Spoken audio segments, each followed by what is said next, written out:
Good morning. Happy Tuesday, everybody. It's wonderful to be here. 2 days in a row after like 3-4 days off. It was crazy. I missed you guys so much. I found myself waking up this morning thinking, I can't wait to go to work today. And here we are. Thanks everybody yesterday who jumped in and helped celebrate Jen's birthday. I have it on good authority that Jen took the donations and visited a male escort service. That's just the rumor that I heard. Let me hop in the Discord chat here with Jen real fast, and she can confirm or deny. I'm not saying it's true. I'm just saying that's what I heard. So if you guys wanted to, if Jen seems extra happy today, that could be it. Oh, I mean, here you are with your lies. You're going to keep telling them, I guess. Is it not true? Sorry. I just wasn't sure. I just had heard that. No, definitely did not choose to spend my birthday with a man. I saw you debating last night. I like when you go out and debate. When I go out and yell at people, you mean? You were keeping it calm. I was really impressed. Much calmer than myself. I mean, it is entertaining when I do go in and debate. Or men, they're like, "Oh, you're so angry or so mad." I'm like, not exactly. I mean, not yet. Not yet. I have to care to be mad. But while you're here, do your thing and welcome everybody to the show. Here's Jen. Jen's going to give you some announcements. All right. So we are still banned on TikTok. So I'm guessing if you're here from TikTok, that's why. So we do the show each day, Monday to Friday from 9:30 to 1 Pacific time. The top left-hand corner is our gift goal that we need to hit each day to keep the lights on. So Venmo, Cash App, PayPal, Super Chats all go towards knocking out the gift goal. And now you started some stuff in the Discord. That's exactly what I'm looking at right now. And so if you're a friend and you want to join the Discord, we have it. That's what Discord. It is. Everybody can see it on the screen now. Yeah. It is a lot of inappropriateness most of the time. But it's fun community in general. So yeah, if you guys, any mod can send you a link for it. Another way, and I don't think we have a ton of opposition probably around yet. They usually come in a little later. But if you guys want to come and talk to Jay in real time, if you disagree with him, my Discord is the same as the Venmo. So Jen with 2 N's, Dub with 2 B's, number 1. You can DM me and we can bring you up to debate with Jay in real time. Let's see. If you haven't subscribed to us yet, please do so.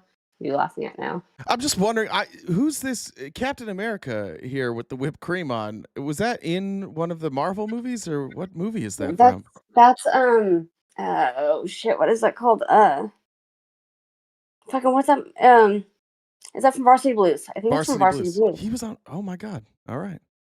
I think that's not another teen movie I'm seeing in the chat. That's what it's from. Oh, okay, maybe that is. Well, which one is? Was it Varsity Blues or was it? They're making fun of Varsity American Blues Pie. in that, I think, or American Pie. Yeah, I think that's what they're doing. Yeah, I couldn't remember which one.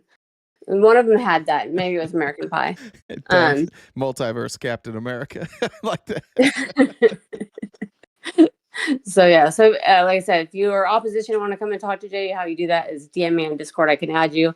If you haven't subscribed to us, please do so on Amazon. On Twitch, you can use your Amazon Prime sub and use Basis money. On YouTube, we have 4 different memberships. We do some member-only events that we try to just so that we don't have to be in other spaces if Jay wants to go around and play with the conservatives, the MAGA people, so you don't have to necessarily get, whatever diseases that you can get being in those spaces. Jay can just get them for us. Goddamn. Goddamn. So yeah, like I said, knock out the gift goal. That'd be fantastic. And then check out our link tree. We're on most social media platforms. Cameo, Jay's on Cameo, not me. And then all these episodes we have. Jen's not there yet. We're working on it. Not there yet. Yeah. Yeah, maybe. Maybe people might. For the sub. That might be better if you're on it. Yeah. Maybe. You know what? Send your request for Jen for Cameo too. We'll see if she responds. We can just see. We might, I've decided maybe some people might like a cameo. I mean, I've decided Spencer likes when I yell at him. Just Jen screaming at you for a cameo. I like that. I mean, some people are into that sort of thing. I mean, I'm not going to yuck their yum. So, Not gonna what? Yuck their Yuck yum? their yum. I never heard that before. Yeah. All right. All right. Let's see. Did you know that Spider-Man has a winter coat made entirely out of flatbread? I did not know that. That's news to me. It's a pita pocket.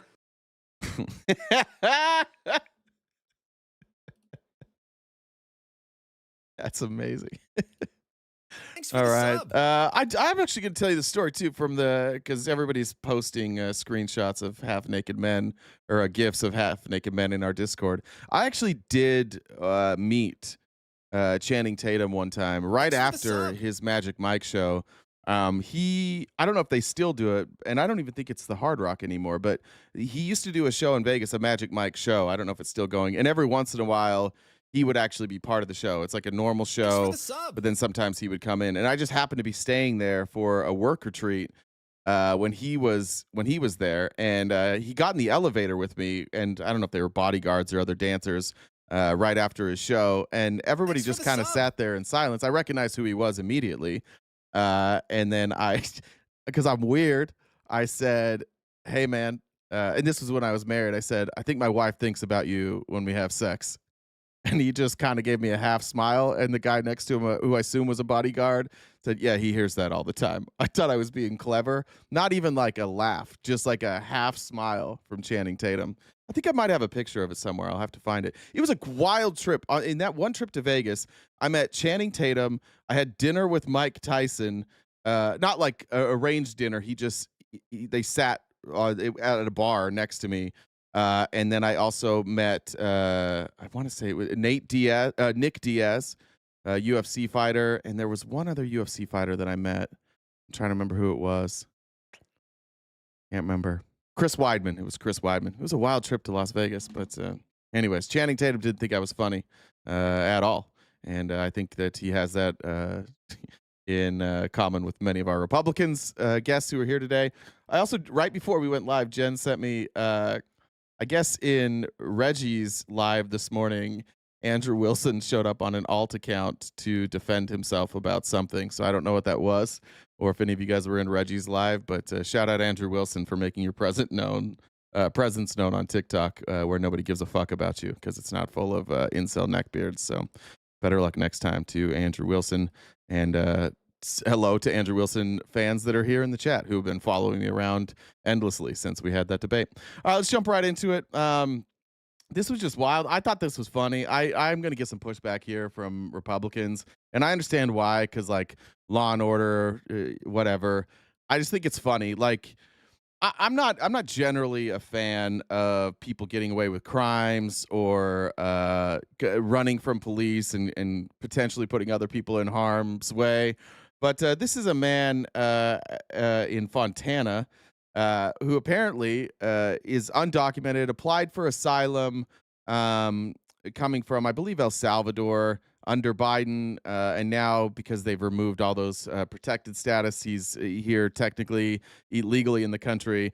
Cops saw him, tried to surround his car, and he got away. And they caught some of it on his video cameras at his house. So here you go. A Fontana man narrowly escapes being detained by federal immigration agents, slipping into his apartment and slamming the door shut, just as an agent tries to kick it. By the way, if you don't have a warrant and you kick in a door like that, you might be able to sue them for that. You don't have a warrant to go in their house. You don't have a warrant to knock their door down.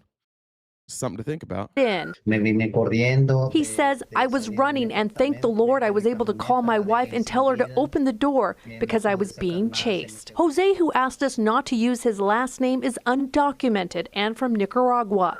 He shared this surveillance video from the July 30th incident. He says, "I was leaving for work when 4 vans came up on me, one in the front and another behind me. They tried to box me in." He says he managed to drive back home, jumping out of his truck and running, leaving behind. "One in the front and one behind me" was the name of my memoir.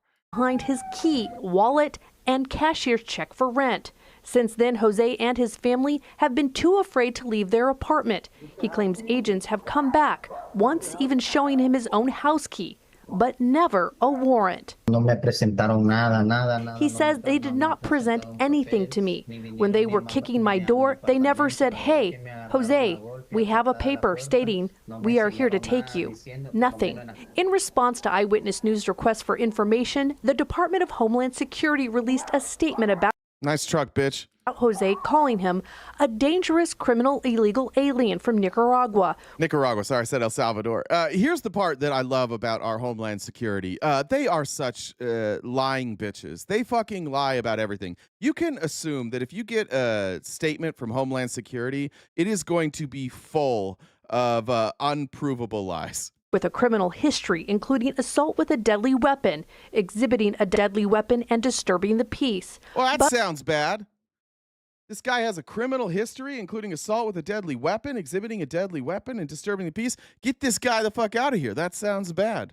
Maybe there's a chance maybe it's not even true. Court records tell a different story. Oh, no. The more serious charges, assault with a deadly weapon and exhibiting a deadly weapon, were ICE does need a warrant, Parker PR Kramer. They do need a warrant. That's why they're not in his house right now. That's why they're sitting outside like the bitches that they are, because they absolutely need a fucking warrant. You think they're just sitting out there for the hell of it?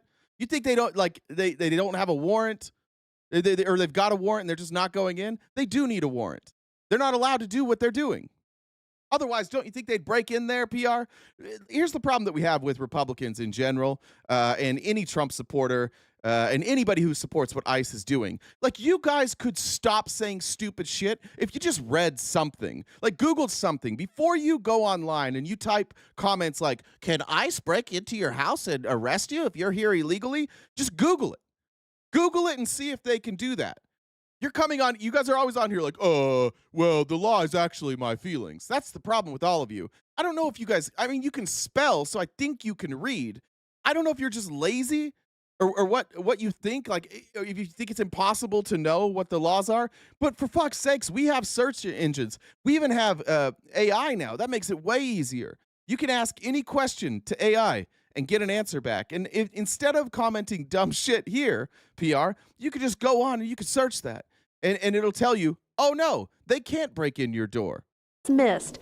Jose ultimately pleaded guilty to disturbing the peace.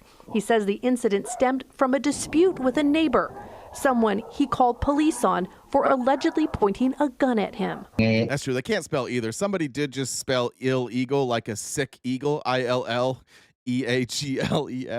Michael Uther, which is incredible.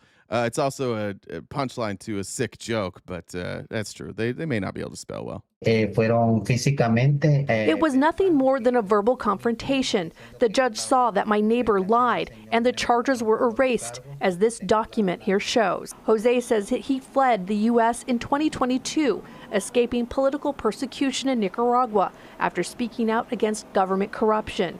He says he applied for asylum under Biden administration's CB1 program.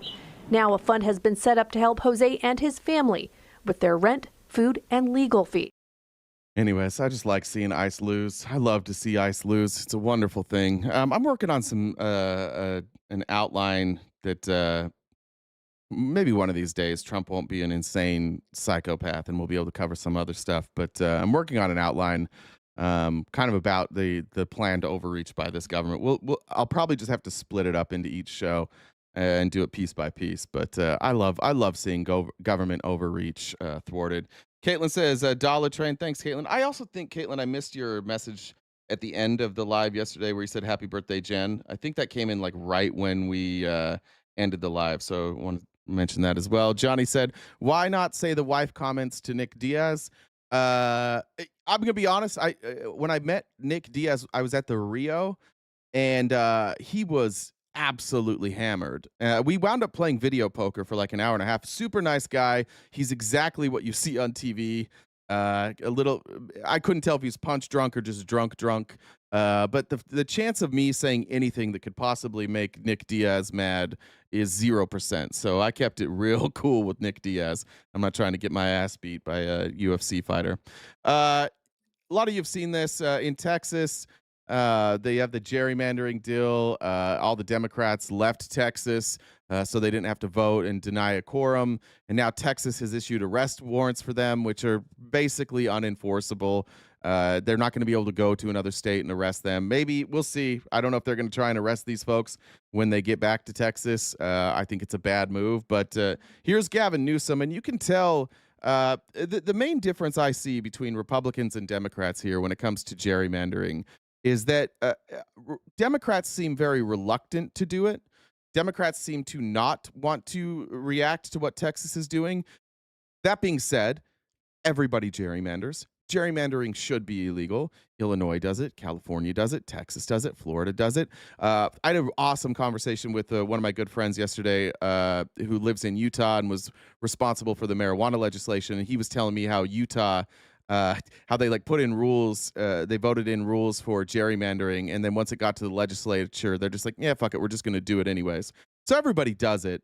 I'm not saying that states don't. It should be illegal. In fact, in 2021, right after Biden got in office, one of the pushes by the Democrat Party was they wanted to make gerrymandering illegal. So they passed a bill saying that gerrymandering should be illegal, and every Republican voted against it.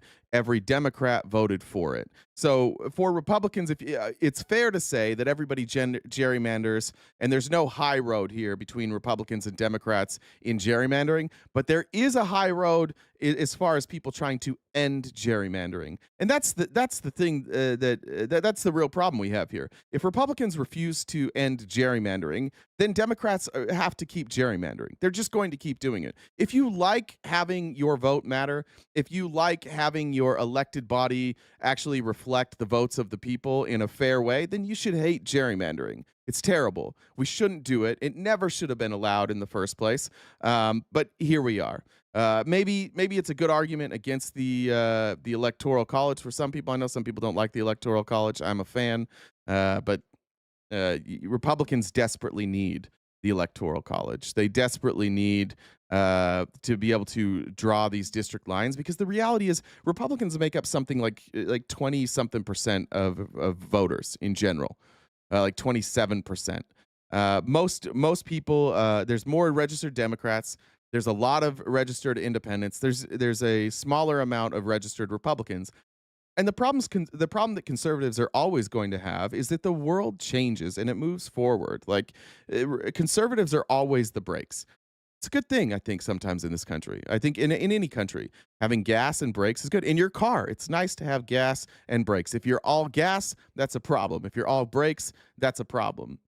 But conservatives are always going to have a very difficult time not being the minority party in terms of like total voters. Now, they can win elections like they just did here with Trump, but they're going to have to rely on independent voters, and they're going to have to find things, niche things that make people side with them. In this case, this past election, it was largely people being terrified of immigrants and just like transphobic hysteria. And that seemed to work out pretty well. And also weirdly like anti-Semitism, which is fucking bizarre coming from the party that like has all the white nationalists, all the Christian nationalists, all the Nick Fuentes. Like it is bizarre that somehow they were able to win that argument. But they're always going to have this problem. So they have to rely on gerrymandering. And especially now more than ever. The reality of the Republican Party is that they are deeply unpopular. Even within the Republican Party, deeply unpopular. You can go look at Trump's approval rating within the Republican Party, and you can say it's 90, 92, 93, 94, 95%. That's based on internet polls. There's no like scientific polling that has Trump's approval rating that high. There are plenty of Republicans who don't like this Christian nationalist agenda, and I'll get into that in a little bit with Russ Vote. But here is Gavin Newsom responding to Texas's decision to try and gerrymander the fuck out of their state just to hand Trump 5 new seats. It's cause and effect. It's triggered on the basis of what occurs or doesn't occur in Texas. I hope they do the right thing. I gotta say, he looks awful. He looks deeply disturbed by this, and I'm deeply disturbed. It's a cool thing to talk about, I guess. But the reality of what's happening in this country, I think for a lot of people has not set in yet. The reality is, like, we have an authoritarian president. And this authoritarian president is going to do everything he can to take power. And the Republicans will allow him to do anything that allows him to take power, and they don't care if they ever have to give it back. If Donald Trump can pull this off and turn this into an authoritarian government, if he can turn this into what he's always wanted to do in being Vladimir Putin, Republicans, of course, are going to go along with that because they get power. And Republican voters, it seems, are also going to go along with that. You guys don't seem to have any problem with any of this. You don't have a problem at all with the government strong-arming itself against Democrats. It doesn't seem to bother you in the slightest. So I do think that Gavin Newsom is feeling the weight of that. And these midterms are a good barometer for whether or not like our Constitution is going to hold up. We if we don't have fair elections in these midterms, like the American experiment, the American democracy, which has been slowly eroded by both parties for all of my life, it's over. If Donald Trump is able to convince these red states basically just to abandon democracy and give him and his cronies power, we're Russia. And I get it. Like if you're a Republican with power, that's great for you because you get to essentially be an oligarch. There's crazy stories being floated around right now, like real stories. There is multiple reports now that Donald Trump has floated the idea of giving Washington, D.C. to Peter Thiel as a freedom city. Now, I haven't reported on that yet because I don't have any confirmation. But the stories that are being floated out of this White House are shocking. And the freedom city thing is shocking mostly because I know that's what Peter Thiel wants to do. You can go back and you can look at our American Oligarchy series. I think it was a 4-part series if you go onto our YouTube page. And you can see like Peter Thiel and his cronies, they have a plan for this. They have a plan to privatize the United States and have private cities. It's why Trump was talking about buying Greenland. It's why they were talking about Panama. It's why Blackstone, was it BlackRock or Blackstone? One of them went down and bought the 2 ports in Panama. This is their goal. And Trump's goal is to get rich. I mean, he's not going to live that much longer. He wants riches. He wants power. And I'm sure he wants to protect his family. And that's what I think we're seeing on Gavin Newsom's face. This is a real crisis of democracy that we're in right now. And if they do the right thing, then there'll be no cause for us to have to move forward. But again, we're working with the legislature on a trigger that if they do move forward, California will not sit by idly and watch this democracy waste away. Yeah, that's right. It was part of his Agenda 47 series. So it's not even like the freedom cities. You're right. We'll fight fire with fire. We'll assert ourselves and we'll punch above our weight. And it will have profound impacts on the national outcome, not just here in the state of California. I appreciate it's already led to some members of our delegation now calling for independent redistricting. That's an encouraging sign. So already, perhaps people are waking up to the reality of California entering into this conversation. We're not a small state. Again, we punch above our weight. It will have profound national implications if we move forward. And I'm confident if we move forward, the people of this great state will support this effort. I'm convinced you Republicans can't listen. Like the Republicans are like, Democrats gerrymander too. Yeah, I just said that. Like, what the fuck are you talking about? Democrats lie. Yeah, they lie. All of this stuff is true, but can we address the fact that like Donald Trump is an authoritarian? Can we address that?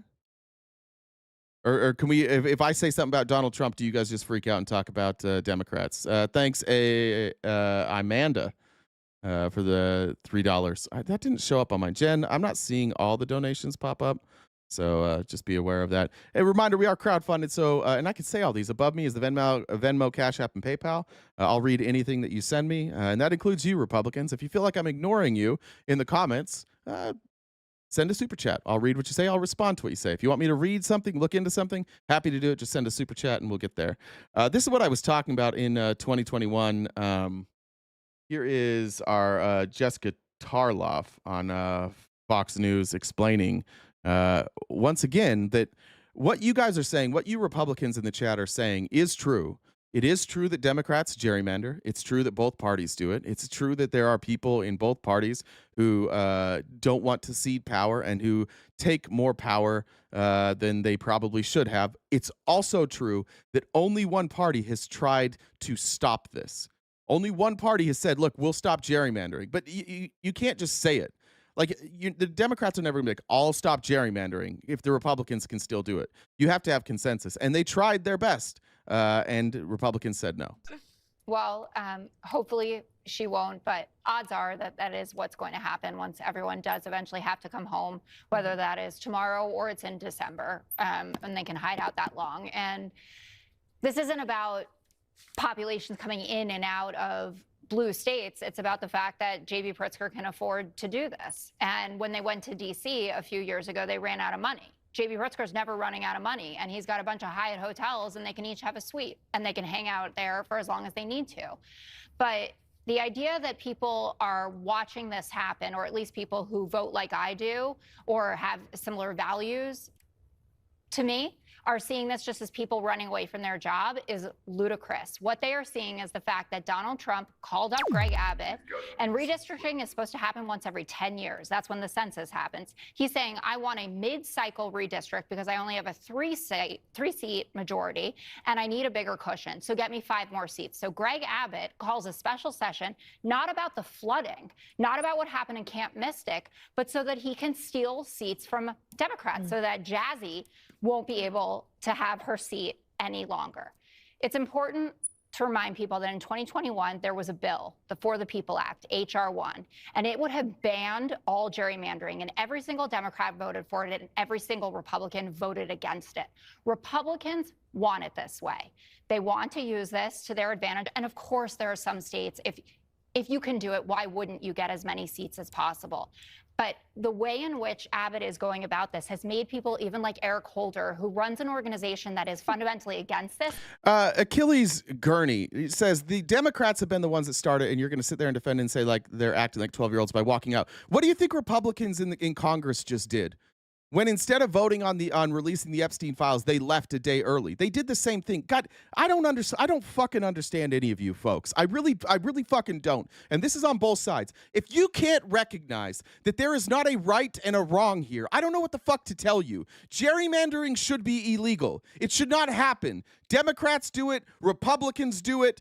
J.B. Pritzker's own state in Illinois, they got an F rating. They all fucking do it, and they shouldn't do it. This is what's wrong with America and what's wrong with the voting population. This is what's wrong with all of us. You won't shut the fuck up about partisanship. Shut the fuck up. You're handing over your freedom, and you're sitting here in the comments like, oh, but the Republicans are worse. Oh, but the Democrats are worse.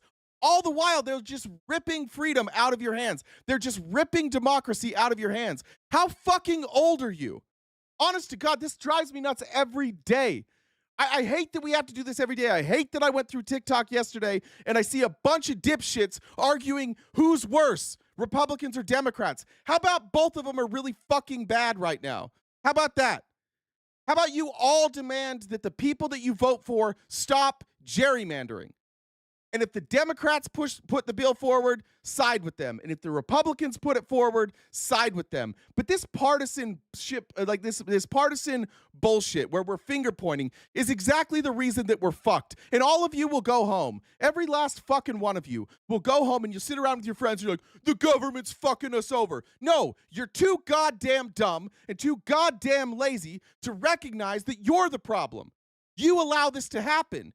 You come on these streams and you argue whether Democrats or Republicans are better or worse, and you're not doing anything but making it worse. I'm showing you this in real time, showing you that both sides are doing this, and I still can't get half of you to wake the fuck up and realize that this isn't red or blue. It's not Republican or Democrat. It's elected officials who want power, who want to take away your voice. Red, blue, Democrat, Republican. Do we really have to sit here and point fingers? The only thing I've said so far is that Democrats offered a solution and Republicans shut it down. And if you can't accept that as a reality, I don't know what to tell you, but it is absolutely crazy to me knowing that almost all of you in this chat are adults, and that's the way that you handle your life. That's the way that you process information. You hear something and you're like, bad Dems, bad Republicans. We've got to start processing information better. There's a reason our country is fucked. There's a reason we will no longer be the superpower in 15 years. There's a reason our education sucks. There's a reason we have this divide. We're cocky, we're arrogant, we're lazy, and we're uneducated. And that doesn't lead to a prosperous nation. And that's why we're struggling right now. And the people in power, they want you to just sit there and argue back and forth on which one's worse. The reality is, Texas is doing what everybody does. They're trying to gerrymander their districts. And Democrats are leaving to avoid that. And both of them are doing the right thing. Both of them are doing what's right for their party. But what they're not doing is what's right for you. They're not doing what's right for the voters. They're just doing what's right for power. And we literally can't get anybody to just recognize that this is two groups fighting whether or not, like, how to control us. And because you voted red or you voted blue, you feel like you should take a side here. There's no side here. This is all bad. None of this is good. And the only reason I'm showing this Tarloff is to say that, look, if the Democrats put up that bill again, maybe you guys could convince some Republicans to vote for it. Do you want your voice or do you not want your voice? I want a voice in this country. I don't want to turn into Russia. I don't want an oligarchy. I don't want fascism. I don't want authoritarianism. I want these folks to give us a voice. And this is why we don't have a voice. Because we just argue like, you're bad, we're good. That's why. Change his tune, because the California proposal, and Newsom has been out front on this as well, only has this happen for a few years. So it will go back to normal cadence and the independent commissions will come back into play. But if you don't fight fire with fire, what are we supposed to do? In a midterm, you're supposed to pick up seats. So we're supposed to just sit there and take it like this? That's why Hochul says that we are at war. And it looks that way to me. And I'm someone who doesn't usually argue for this kind of behavior. What is unfair is, in Texas, 45% of the vote goes to Democrats. They would only get 21% of the seats. All right, just so we're clear, the bill that they're talking about, it's called the Redistricting Reform Act of 2021. It's loading slow. Yeah. Here's the act that they're talking about. This is from 2021. Specifically, the bill requires that congressional redistricting be conducted in accordance with a plan developed by a state-established independent commission. If such a commission does not enact a plan, a 3-judge panel from a U.S. district court. This requirement does not apply to a state that has a plan developed and approved by an independent redistricting commission that complies with specified requirements. It outlines the criteria for a redistricting plan, including that the plan shall not unduly favor or disfavor any political party. Further, the bill establishes the requirements for appointing members to a state-established independent redistricting commission, including diversity requirements. By the way, don't get triggered, Republicans. Diversity requirements mean making sure that you take in Christian, white Republican voters. Diversity means that people need to be equally represented. I know that word is a buzzword for you. Next, the bill prohibits a state where the congressional districts have been redistricted from carrying out another redistricting until the next appointment of representatives, or apportionment of representatives following a decennial census, which is every 10 years, unless a court requires the state to conduct a subsequent redistricting to comply with the Constitution, Voting Rights Act of 1965, or the provisions of the bill. If you haven't read Project 2025, if you haven't read Agenda 47, you know that the Voting Rights Act is one of the things that Republicans, for as long as I've been alive, have gone after. They recognize that the less people that can vote, the better chance they have of winning. And they do this everywhere. And Democrats recognize that the more people vote, the more chance they have of winning. And you guys all think that too. None of you even disagree with that. That's why Republicans are comfortable saying that the reason that we had so many people coming here illegally is because Democrats want to replace or add new voters, right? And it's the same reason we say that Republicans are doing want voter ID laws. And we sit here and we argue back and forth, but the reality is Republicans want to restrict voting, Democrats want to enhance voting, and they both want to do it for power. The same exact reasons, which is why when it comes to districting and drawing the lines for these districts, you need to have an independent commission that doesn't allow for people to either expand voting rights to people who shouldn't get it or take away voting rights from people who deserve it. That's the whole point here, is just to try and make the system more fair. You're all right that Republicans and Democrats want power and that they both act in their self-interest. But there are things we can do to safeguard against that. And instead of doing that, we're arguing like, Democrats started it. Republicans want Americans to vote. If you think minorities can't get ID, right? No. No. Republicans want, like, everybody wants Americans to vote, by the way. Democrats and Republicans want Americans to vote. No, the thing that Republicans say is that we want to bring in immigrants to then allow them to get citizenship and vote. But Republicans do make it harder for places to for people to vote that don't vote for them. That's why when you go into a Republican state like Georgia, you can go into these heavy populated districts that are majority black, and you'll see that they don't have the same representation for polling places. Meanwhile, you go out into the suburbs of Atlanta, which is majority white and Republican, and you'll see that the access to voting is much easier. There's more polling places; they're easier to get to. You don't have to deal with traffic, and they're in places that are more convenient. If you really don't think that Republicans try and suppress votes and that Democrats try and expand on voting access, I don't know what to tell you. You're just not a very honest person. All right. Here is, in fact, let's go here. I'm going to add this. This is Dr. Richard Wolff. Dr. Richard Wolff is he's an economist, one of the most prominent economists in the world. And he's also, if you've seen him, he will regularly defend socialism. I don't know if he considers himself a socialist. I don't consider myself a socialist. I don't think that that's the way that we should go.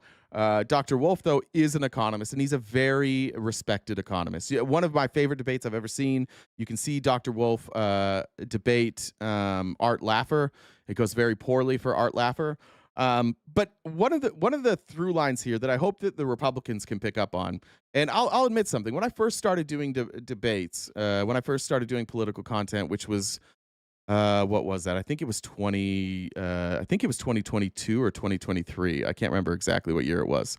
When I first started doing content, though, a lot of people would come up, Republicans specifically under the Biden administration. They were all concerned about BRICS. And I don't know that the argument was very good because it was about the currency, the BRICS currency. But what BRICS really is all these nations who said we are tired of the currency being all the United States, because the United States has all the leverage all around the world. So we want to decouple ourselves from the United States, and we need to build a coalition that can have power that rivals the United States. And that's what BRICS is. And if you go and you look at exports versus imports, if you go look at GDP, if you go look at the value of currency, you can see that BRICS nations are moving past or gaining on America as the value of the dollar in America falls. As the value of exports in America fall, as the number of exports from America fall, you can see that these BRICS nations are making a lot of headway. And if you're just going to look at like the projections, something could change in America. We could alter course and go the other direction, and maybe we could stave this off. But I want you to hear what Dr. Wolff says. He's probably more pessimistic than me, but we are on a collision course with BRICS that it looks like we're going to lose.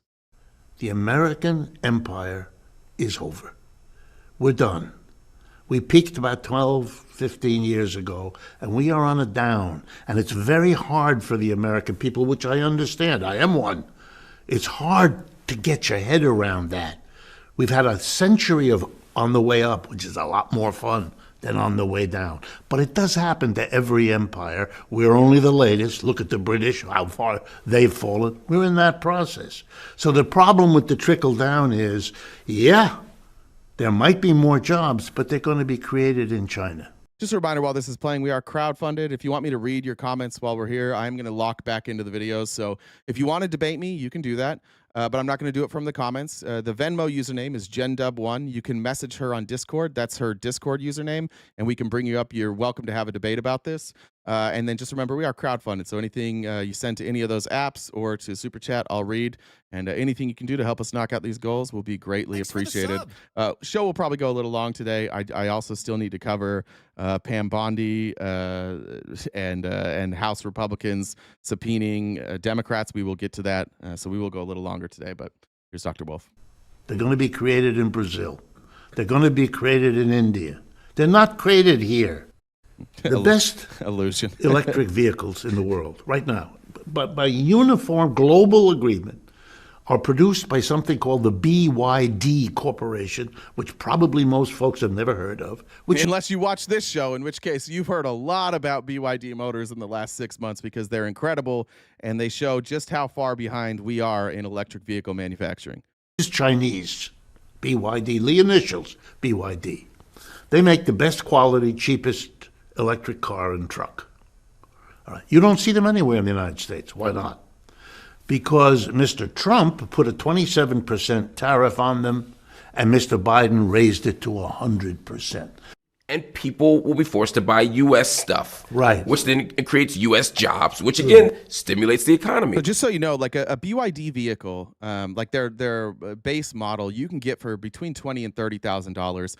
It's better than Tesla's base model. It's better than, I can't remember what the Chevy Bolt, I think it's called. I've driven one of those. It's better than that. So basically what Biden had to do is, even with the 20-something% tariff that Trump had put in, people were still more interested in BYD vehicles than Tesla, specifically though Ford and GM. And so Biden slapped 100% tariff on there, which essentially makes it so that if you buy a $30,000 car, $60,000. So suddenly the BYD vehicles don't make any economic sense. The only people buying BYDs are going to be people who just really want them, and they're willing to pay double the price. That's an example of protecting American manufacturing jobs through tariffs. Whether you like that or not, like, it does work. It has allowed American EV manufacturing to at least try and catch up. All right, let me be the economist. Okay, that's good for the Tesla company, which I'm sure is purely coincidental, and GM and Ford and the others. Good. And they'll maybe be able to hold on to some jobs. Good. But now let's follow the bouncing ball, because that's my job as an economist. Yeah. Everywhere else in the world, every company in Asia, Africa, Latin America that competes with an American company that has to buy a truck as part of its business will go to China and buy the best truck at the lowest price, $30,000, the best truck. No American company that competes with them will do that. And you know what that means? Those companies will be able to charge a lower price because they have better inputs than the American company, which doesn't. In the long run, that will lose Americans' jobs left and right as they're outcompeted by all the rest of the world that can go and buy, and is buying, BYD trucks. If you go to Europe right now and you go on the auto routes all over Europe, you'll see BYD cars and trucks. America is shooting itself in the foot. Look at that. But look, this is Trump's nightmare right here. You got an electric vehicle and a windmill in one picture. Chinese electric vehicle and a windmill. This is literally, Trump wakes up in a cold sweat when he sees that. Shooting itself in the foot. If you take the United States together with the other G7 countries, that used to be the dominant bloc. Oh, was there solar in there too? I didn't look. There was probably some solar panels, yeah. Of the world, right? The United States, let's just enumerate them so everybody knows. Canada, Japan, Germany, France, Italy, and Britain, okay? The G7. Oh, and I'm going to add up all the GDP, gross domestic product, total output of goods and services of all of those 7 countries, U.S. and its major allies. And now I'm going to compare it to the gross added up GDPs of China and its allies, known now as the BRICS. Okay, you add up the United States, about 28% of world output. You add up China and the BRICS, it's 35% of the world output. We aren't the wealthiest bloc in the world. We're number 2. And that's new. And that changes everything. Stop. And you can rattle your sabers all over the board. You put the 7th Fleet in the South China Sea. Isn't going to change that. You've got to come to terms with that, but we are led by people who don't want to do that because nobody wants to be the politician who has to explain to the people it's over. The question is, where does the damage stop? The question is, like, when, how do we right the ship? Because we're in a downward trend. And there's never been a scenario in the history of the world where you had a company or a country that was on the decline and the leader just kept saying, actually, everything's great, and it got better. That's how countries collapse. What Donald Trump is doing is accelerating the collapse.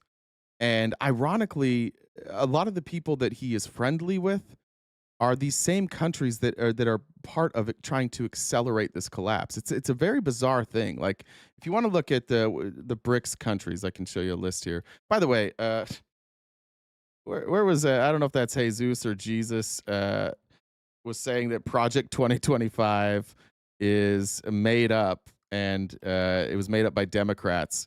Brother, I don't know what to tell you, man. I'm pulling it up right here. This is literally from the Heritage Foundation. It's not made up. They wrote it and they posted it on their website. This is the Mandate for Leadership by Kevin Roberts, who works in the Trump administration. This is. I mean, you look at the numbers here, or the people here.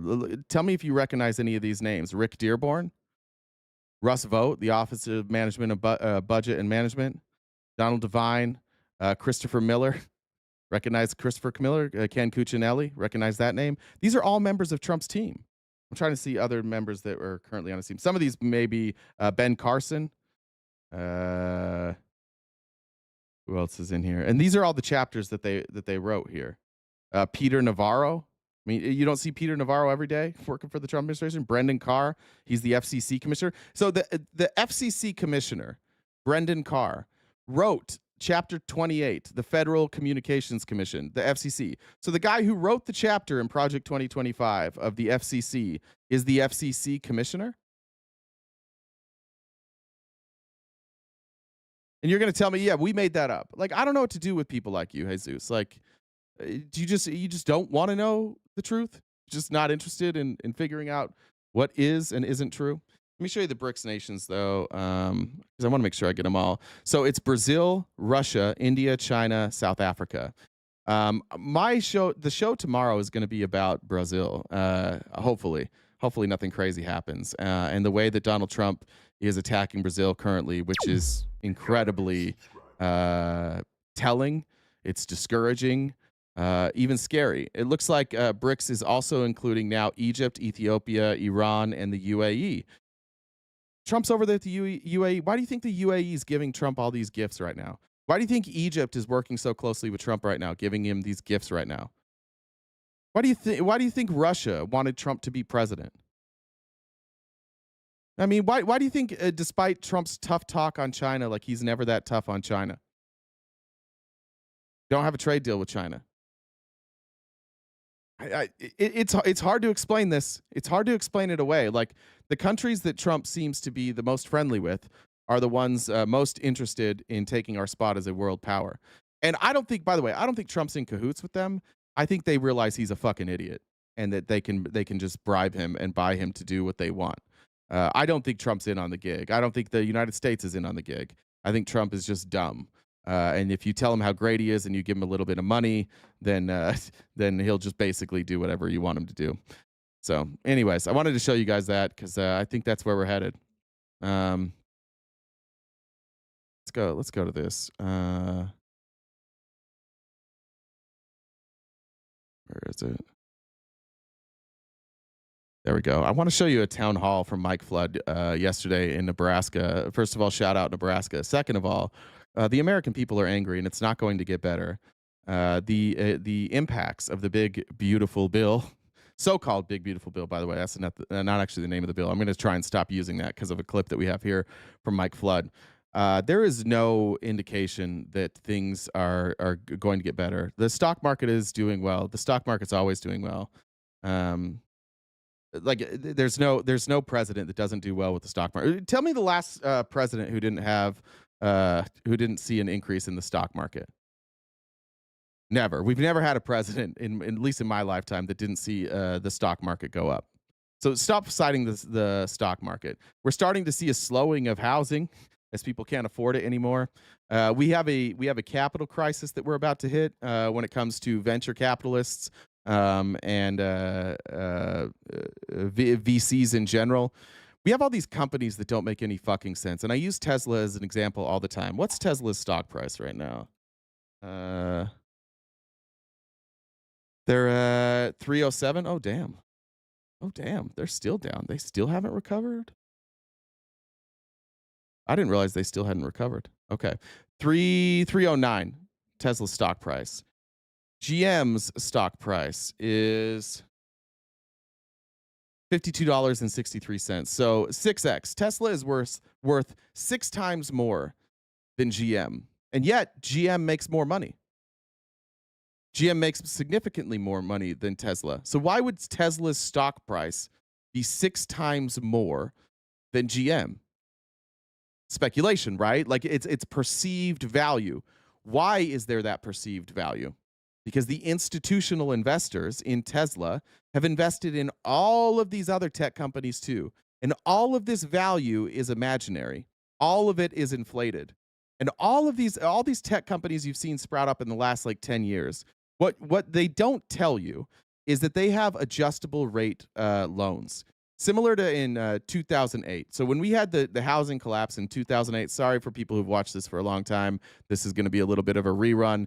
But for everybody who was around in 2008, 2009, and you know about the collapse of the housing market, essentially what happened is you took all these loans and you packaged them together as collateralized debt obligations, or CDOs.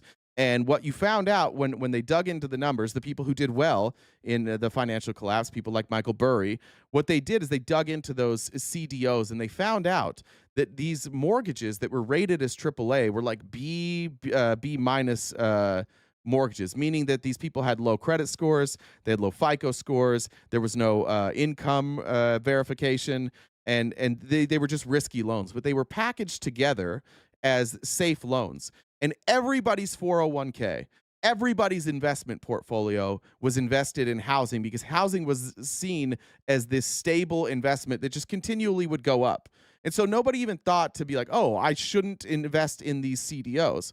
The problem is those subprime loans, the Bs, the B plus, those loans were subprime loans, had adjustable rate mortgages, meaning that as default rates go up, they can adjust, the banks will adjust the rate. And so as default rates climb, so do the rates that you're paying on interest. So there were people that saw their monthly mortgage payment 2x, 3x, 4x overnight. People paying $2,000 a month for their mortgage suddenly are paying $6,000 a month for their mortgage. They can't pay for it, so they just walked away.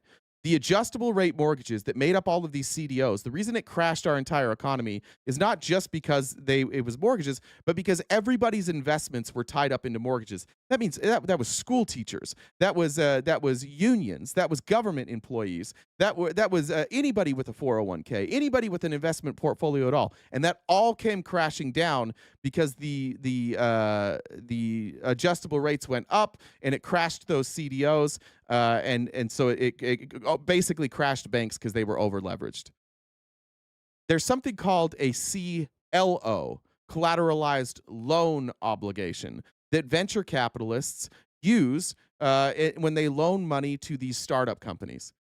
And essentially what it is if these venture capital or like these tech companies start defaulting on their loans, it will raise the rate on everybody else's loans. And we're already seeing a default rate. I think last I checked, it was around 3% and rising. And if you have a portfolio right now, you have a 401k right now, or if you're investing right now, raise your hand if you have a significant amount of your portfolio in tech companies. It's probably everybody. The rich and the richest among us have their entire fortune wrapped up in those tech companies. And when these adjustable rates kick in, tech companies will crash. And it'll bring and you'll have the adjustable rates go up, and it's going to crash our stock market. That's coming. There's virtually nothing you can do to change this that I've seen out of this presidency. I haven't seen anything that's going to make it easier for these people who are already defaulting on their loans to catch up. And a lot of that has to do with the fact that these venture capitalists are investing in risky companies because there was this long-held belief and long-held standard that pre-revenue companies were very valuable, companies that were making no money. If any of you guys, I don't know if Chris is here. I forget Chris's full name it's Chris G on TikTok. He does I know he's involved in like venture capital as well. I saw him actually posting a little bit about this yesterday. How right now, like you're not getting loans if you're a pre-revenue company anymore. It's impossible. You can't get a loan on an idea anymore. You have to have an established business, and you have to show profitability before any of these venture capitalists are willing to give you money. And the reason for that is all of their money is tied up in these risky loans with adjustable rate percentages. And when those companies go under, these venture capitalists are out that money. So right now, it's really hard to get a loan from these people unless you're actually driven by revenue. The indicators are everywhere. If you familiarize yourself at all with the 2008 financial collapse, and then you compare it apples to apples with where we're at currently, we're sitting at 2007 right now, where the bubble is visible to everybody. Our government is scrambling to pretend there's no bubble. CNBC, Jim Cramer's out there screaming into the void. No. The Fed needs to drop the rate. Everything's actually good. Look at our GDP. Look at the stock market. Everything's good. They should lower the rates. The reason that all these people on CNBC are begging the Fed to lower the rates, and the reason Trump is screaming at the Fed to lower the rates, is because that would at least temporarily give these VCs an opportunity to get out from under some of these loans and mitigate their risk. That's why they want these rates dropped. But as a Fed chairman, as Jerome Powell, why would you do that? You're just transferring risky loans from one group of people, the venture capitalists, to another group of people, which is going to be lenders, banks, maybe less intelligent venture capitalists. The only reason if you lower that rate, it's just going to shift. You're just going to shift those loans as much as you can. And that's all these folks are trying to do. Is they're trying to get out from under these terrible investments. That's what Peter Thiel's trying to do. That's what Elon's trying to do. That's what Andreessen's trying to do. All of these people in the tech world, this is exactly what they're trying to do. That's why you see the scramble from companies like Palantir to get government contracts and to embed themselves within the government, making them too big to fail. That's why all these tech VCs, Peter Thiel, Elon Musk, Andreessen, that's why they give Trump all this money. That's why they ran cover for him. They want to embed themselves in the government so that they will be bailed out, so that they have, or at least they have a revenue stream that's guaranteed from the federal government. That's why they all want to be in this industry. That's why when Elon Musk said, I'm going to Washington and I'm going to cut all this waste, fraud, and abuse. And 6 months removed from that, he didn't do anything. Have any of you thought about that, Republicans? Have any of you thought about the fact that Elon Musk didn't do anything? He didn't cut anything? They cut something like $30 million or $30 billion out of the $2 trillion they were trying to cut. Most of that has no impact on you. But what did he do? He got access to all the government contracts. He got access to all the data. The government's giving Palantir access to all of our data, handing out multi-billion-dollar government contracts right and left. That's why Elon was there. And we tried to warn you that's why Elon was there. We tried to tell you that he wasn't going to go in and cut waste, fraud, and abuse. I went to L.A. on my own dime for a Jubilee episode to try and get the message out there that Elon Musk's a fraud, that he's not cutting waste, fraud, and abuse, and that this is really just an attempt at an oligarchical takeover, which is exactly what's happening right now. And Americans, if you don't wake the fuck up, specifically you Republicans, if you don't wake the fuck up and realize that these people who their entire lives have been Democrats, who have never given a fuck about any of you, suddenly all switched in one election and gave Trump a bunch of money and are now getting government contracts, if you don't wake the fuck up, you're going to find out that they used you. They used you. They used Trump. They used your fear of trans people and your fear of immigrants to get embedded in the government and gain control and gain leverage. That's the state that we're at right now. That's why Richard Wolff says it's done. And we really have two options at this point. We can fight back, and it's going to suck. Like, our economy is going to take a hit. The stock market's going to take a crash. Then we're going to have to invest. We're going to have to bail out Americans, not venture capitalists, not massive corporations. We're going to have to learn from 2008, and we're going to have to bail out American citizens. We're going to have to do things like give them health care because nobody's going to be able to afford it. And all these companies are going to tank. meaning leaving hundreds of thousands, millions of people without health care that is tied to their employer. Employers are going to get rid of employees, or they're going to go to the Trump administration and say, we can't afford health insurance. We can't afford to provide health insurance for our employees. And the Trump administration might say, yeah, we'll work this out. Republicans, pass a law. Let's undo that. Let's undo that tie for businesses. It's largely undone. We're legitimately in crisis mode right now, and we can't convince Republicans about it because you guys are easily distracted. And I'm going to get to the thing that you're easily distracted about. I'm going to get to a couple things you're easily distracted about, and that's the point of the show today. There is a real looming problem, and Republicans are doing everything they can to distract you from that. And it is remarkably stupid. The stuff they're doing with Epstein and the stuff now that they're doing with saying that they're going to go investigate Obama and Biden and Hillary Clinton, I'll break that down today. But that's why they're doing this. They want you to pay attention to anything but the fact that every economic indicator says we're headed for a tough road. Like we've got a tough road ahead of us. I'm fine. Like how many of you know now more than 6 months ago of people losing jobs? I'm seeing it right and left. We're gonna have to look at that.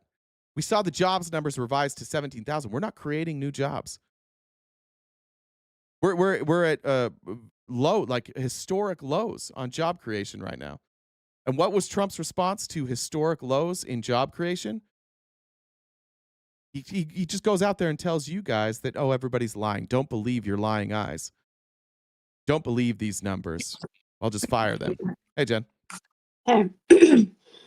So it seems like there's a lot of people who dissent on YouTube. You guys don't have to stay in the comments on YouTube. If you guys want to prove Jay wrong, you can do that. If you look at the Venmo username, that's the same as my Discord. So you guys could message me on Discord, and I can bring you on and have you can have the conversation with RTP in real time. You don't have to just stay down there. You can come up. You won't, but you can. But want to remind, so we're ways off from the gift goal. This is our job. We do this each day, Monday through Friday from 9:30 to 1 Pacific Standard Time. So that gift goal in the top left-hand corner, we need to hit each day to keep the lights on. Probably so my bad telling everybody the economy is about to collapse and then reminding them we're crowdfunded. That's true. I guess we got to keep things confusing. So another thing too is if you're in the YouTube chat, if you're typing in all caps to yell your point, you'll probably be timed out. If you're using slurs, isms, anything like that against people, you're probably gonna get timed out. So maybe just don't do shit like that because it's gross to do that to people. But other than that, if you haven't already subscribed to us, please do so. You can on Twitch, you can use your Amazon Prime sub. We have 4 different memberships on YouTube, or just a regular subscription. If you guys would also like the stream, we would appreciate it. If you check out our link in our bio, we're on most social media platforms. We've got merch, and we upload all these episodes to Spotify as well. And Jay's also on Cameo, so that's fun. So like I said, we do this each day, Monday through Friday from 9:30 to 1. Gift goal, top left-hand corner. So if you guys could help us out, Venmo, Cash App, PayPal, Super Chats, so that we can keep doing this each day. Just when you thought that food couldn't call you on the phone, Yeah. Boom, onion rings.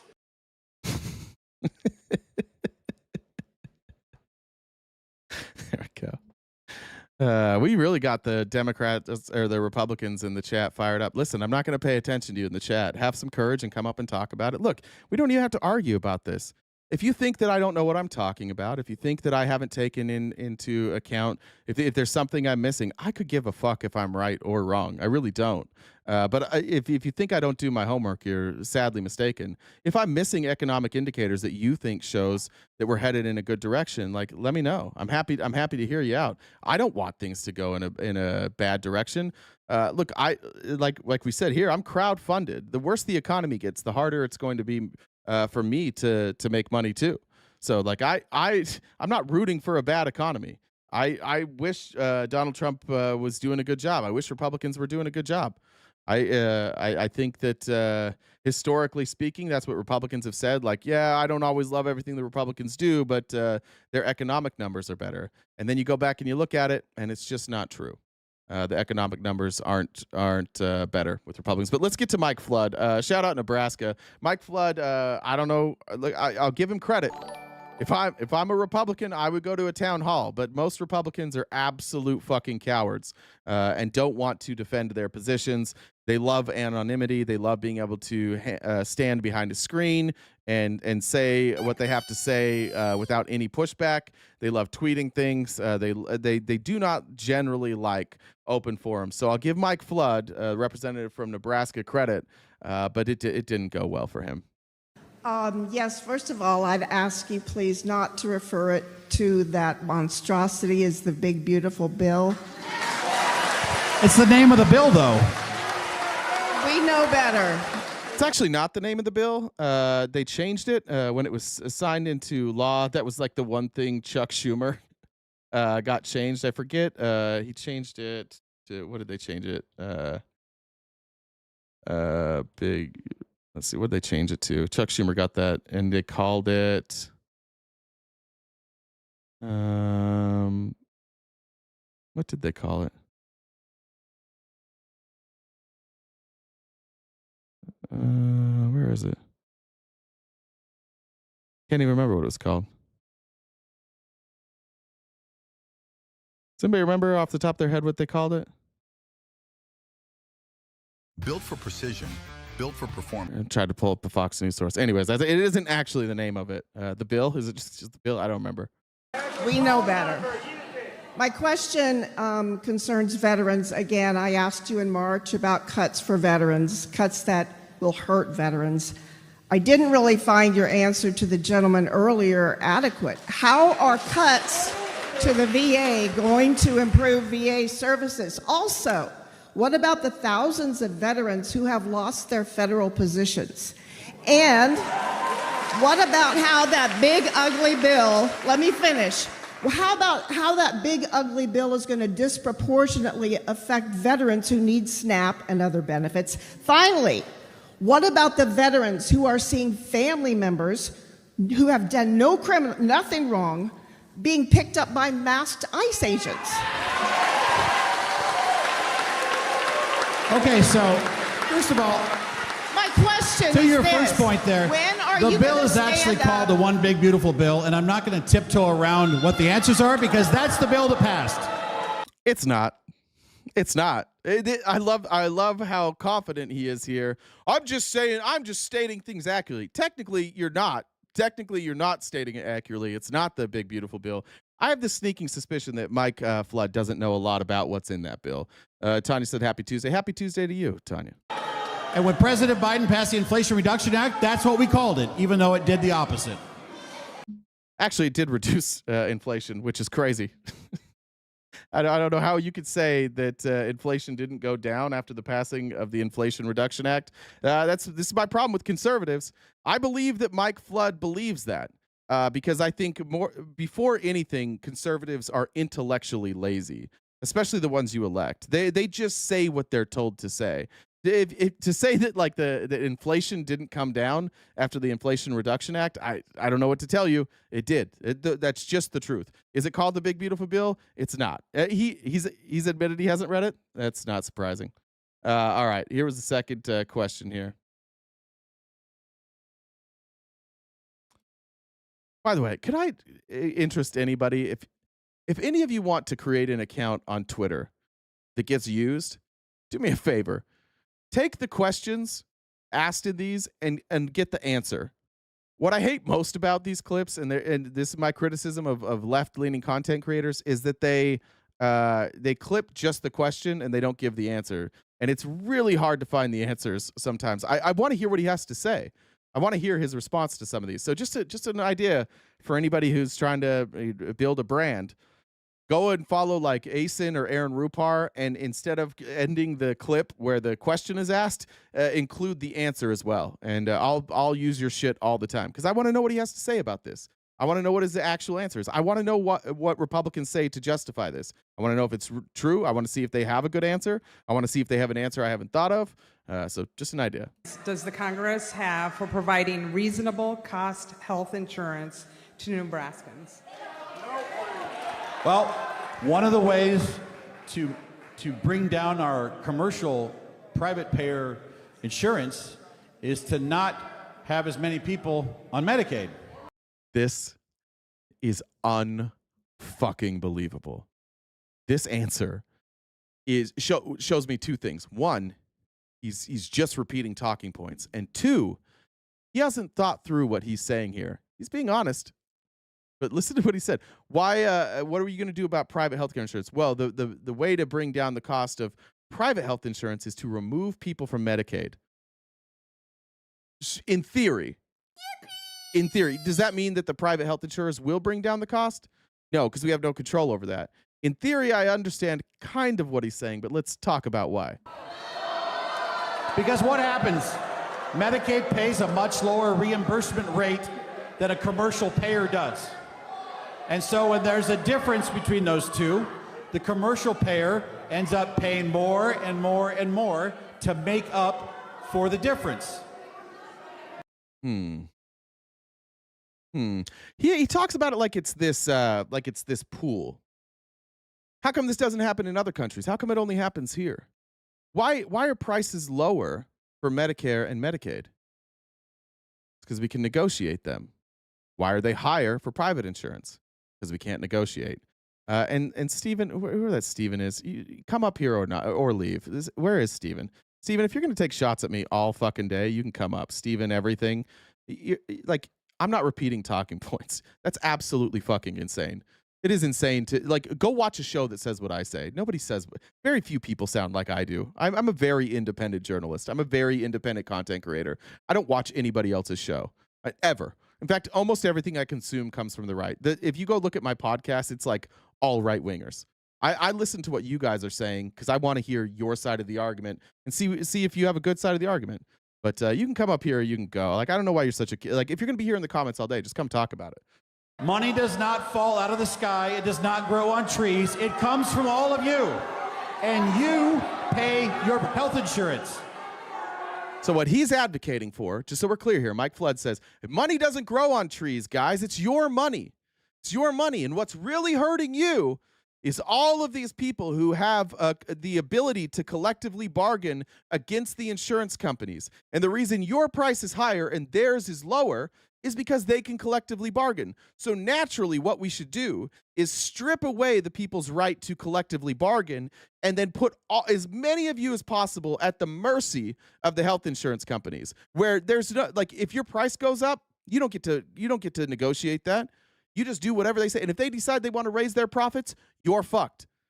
This argument is so goddamn... You have to be a fucking idiot to hear this and think that economically this makes sense.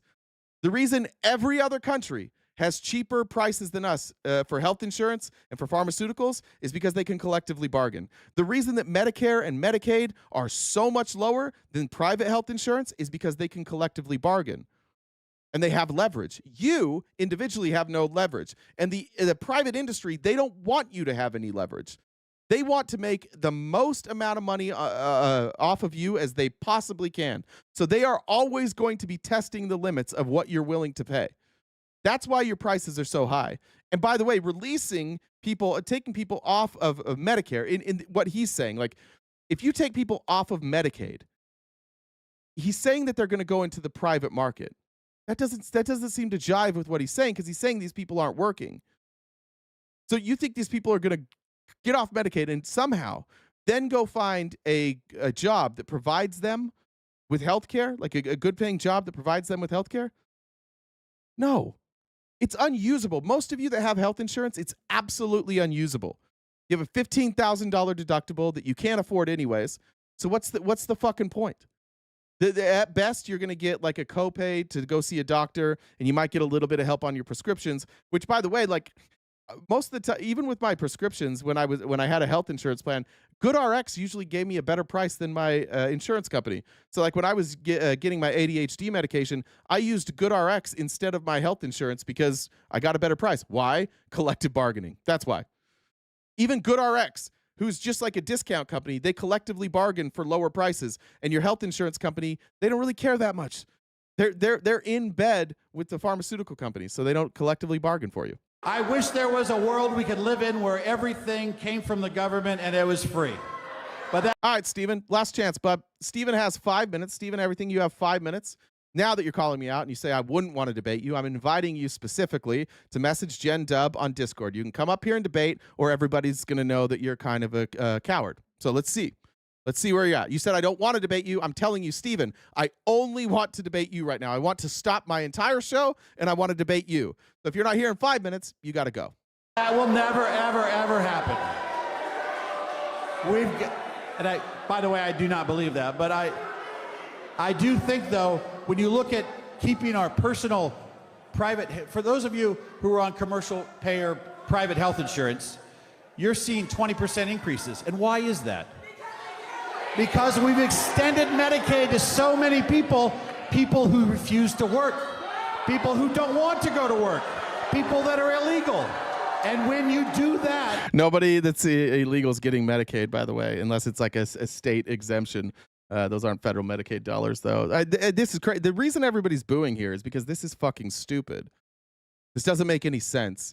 He's blaming the cost of private health insurance going up on the amount of people we have on Medicaid. Explain it to me then, because Obamacare raised the number of people that were put on private health insurance. It increased the number of people who were working that got private health insurance. It was government funded, but it was private health insurance companies. So if this is true, then when we added these millions of people, I think it was 60 million-ish people that got health insurance because of Obamacare, why didn't the prices go down? Why'd the prices go up? If what this dipshit was saying is true, then how come the time that we forced people to get private health insurance and we massively increased the number of people on private health insurance, why did the price go up? You see how this doesn't make any sense? Oh, well, if we put more of you on private health insurance, it'll go down. How come that never happens? Oh, I don't know. I've never really thought about it. I'm just saying what I've been told to say. There's no data that says if you put more people on private health insurance that the price will go down. If you're talking about like supply and demand, like if you're talking about free markets and you're talking about the ideals that Republicans love to stand by, where like the market dictates the price, fine. But healthcare doesn't operate in a free market. They can charge whatever the fuck they want because you're going to pay for it. So the price just keeps going up. There's no evidence for what he's saying being true. However, the reverse of what he's saying is absolutely true. The more people you put on government health insurance, the better your prices are, the more power you have to negotiate. The exact opposite of what everything this guy is saying is true statistically. This isn't an ideological hill to die on here. There's no data. Zero. How many times have you guys seen me debate this? I go to right-wing spaces. I went to Raging Tomato and debated this. You know what everybody said? You know what the feedback was from Raging Tomato when I went and debated the prompt that universal health care or Medicare for all is the best possible solution for us going forward? The overwhelming response from that channel full of Republicans was, this is boring, everybody agrees. There was like 3 people who disagreed with me. The entire audience left that night going, you know what? Yeah, that's right. Yeah, he's right. That was the problem. You can't beat this argument. It's impossible. Unless you're arguing with somebody who doesn't understand economics. Like there's no example of where universal health care isn't more cost effective. Government run universal health care is far more cost effective and the outcomes are far better. That's why Steven's not coming up here, because Steven's just mad at me. But I've done this. You guys have seen it. Nobody has ever been able to put a dent in this argument, and it's not because I'm brilliant.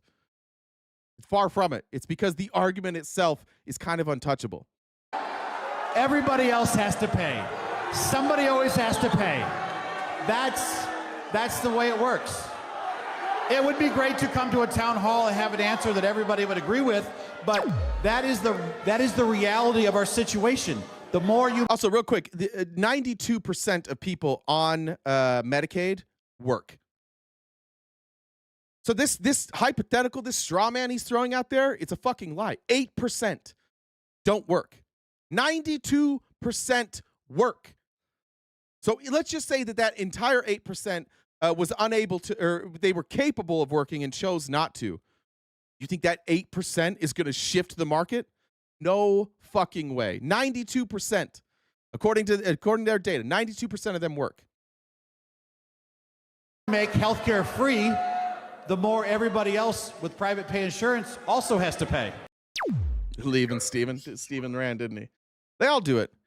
What is it with you keyboard warriors? Why are you guys so confident in the chat? I just want to talk about it. If I'm wrong, come tell me I'm wrong. I'm happy to hear of it. Let's see. Was this the same? Oh, this is the same one. Let's go here. I just liked this. Listen to the crowd. This guy thought he had a good question. Here's Mike Flood now. He's gonna ask a bad question to this crowd, and he does not get the answer that he wanted to get here. Let me make sure this is the right one. It's the wrong one. Son of a bitch. I do this sometimes. Let me get it. I'm pretty sure I saved it. Sorry, guys. Good time to remind you. We are crowdfunded, so any messages you want to get to me, now's the time. God damn it, where is it? Oh, this is frustrating. Maybe I didn't save it. All right. I'll just tell you what happened because I don't have this clip. But Mike Flood said, do you think that people who are 28 years old that can work and refuse to work should get free health care? And everybody in the crowd, you might have seen there, they're just like, yes. Yeah, everybody should get health care. Everybody. Now, this is a trick that Republicans play where they call it free. It's obviously not free. Nobody even calls it free. In fact, the only people who ever call it free are Republicans because their entire argument against Democrats generally is just a straw man position. And it does sound insane. Like if you're going to make the argument that not everybody should get free health care and you're going to say health care is not free, but Democrats think health care is free, yeah, you're going to sound smart. But nobody thinks that. There's nobody who thinks that this is free. In fact, I'll go over here. I'll go over it at the end of how we would actually pay for it. Here is this dude has had about enough of Mike what a flood. Because the GOP healthcare plan is basically just like get sick and die. Like if you die, you kind of had it coming. A lot's been talked about. The percentage of people that work on Medicaid is 64%. Let me check that. Did I say? Am I mixing up the 92%? What? Let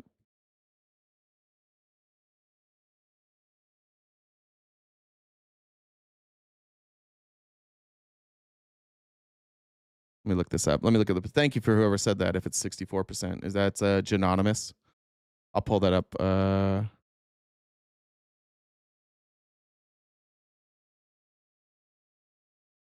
Let's see. Yeah, this is where the number comes from. So it's 64% that we're working full time, working full or part time. But when you include people who are not working due to caregiving responsibilities, so they're getting paid by Medicaid to do caregiving, which is a job. Illness and disability, you take that out, or attending school, which are qualified exemptions, then it's 92%. So the people that can work, I should have phrased that differently. The people that can work or don't qualify for exemptions, 92% of them are working or they report one of those exemption reasons. And 64% are just working. So that leaves, 28% of the people that are either caregivers, have an illness or disability, or are attending school. Thank you for that clarification. Who was that? That was Genonymous. Thank you for that. Medicaid, healthcare, etc. A lot of countries in the world, Europe, Canada, they have healthcare for the people there. Outside, just now you said, you don't want to see a lazy 28-year-old get healthcare, whatever. My point is, every working and retired American should be entitled to health care. Would you sign on or write up a bill for Medicare for all. We've got Medicare now. We can start rolling back the age 5, 10 years at a time. Would you support that? Now, that's what I support. Why not? We can't afford that. Yes, you can. Yes, you can. And I'm going to tell you how you can do that. So here is Bernie Sanders' plan. And he talks about how to pay for it. Let me just pull it up here. Scroll down. It was on this. What page was it on? It was page 3 and 4. All right, here's how these are some of the options, not limited to. Creating a 4% income-based premium paid by employees, exempting the first $29,000 in income for a family of 4. Imposing a 7.5% income-based premium paid by employers, exempting the first $2 million in payroll taxes to protect small businesses. Eliminating healthcare expenditures. Making the federal income tax more progressive, including a marginal tax rate of up to 70% of those making above $10 million. Taxing earned and unearned income at the same rates and limiting tax deductions for filers in the top tax bracket. Making the estate tax more progressive, including a 77% top rate on an inheritance tax above $1 billion. Oh, no. You can't inherit $1 billion anymore. You can only get 33. What would that be? 33 million? Yeah.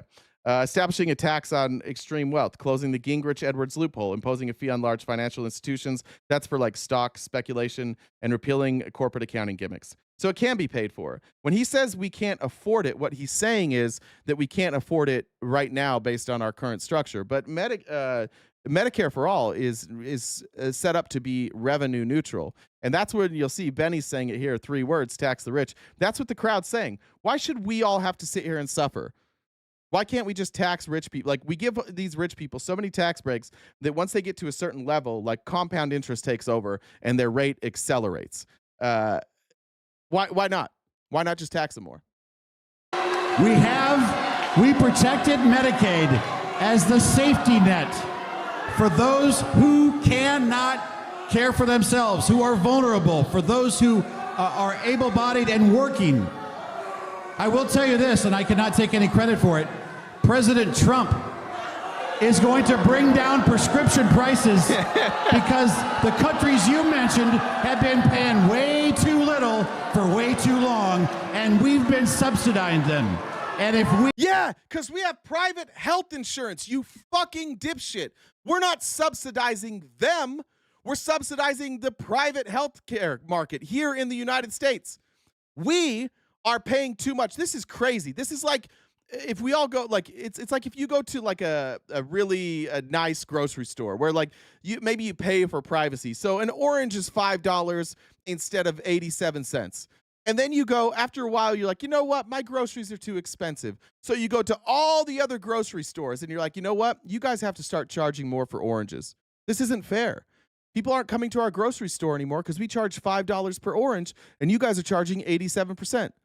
Or 87 cents. Why are they charging 87 cents? Because they negotiated better prices than you did, right? What he's saying is the United States is so fucking stupid and so fucking brainwashed and so fucking incompetent that he thinks this new plan, that I can't take credit for it, that Donald Trump is going to be able to go to these other countries and say, hey, guess what? You guys have to pay more because we can't figure it the fuck out over here. We could lower all these prices by doing Medicare for all. We could do what you're doing, which is why you have lower prices. But since we're unwilling to do what you're doing, and we have to protect these billionaires that run health insurance companies, I guess you guys are just fucked. You guys are going to have to pay more. And they're all going to tell Trump to fuck off, just like they've done with every trade deal. This idea that Trump is going to lower prescription prices, even in his own plan, the only time he's actually specifically talking about lowering prices, it's with Medicare and Medicaid, because even he and his administration understand they have no leverage. They have no ability to lower these costs for the private insurance markets. They can only do it for Medicare and Medicaid and the VA.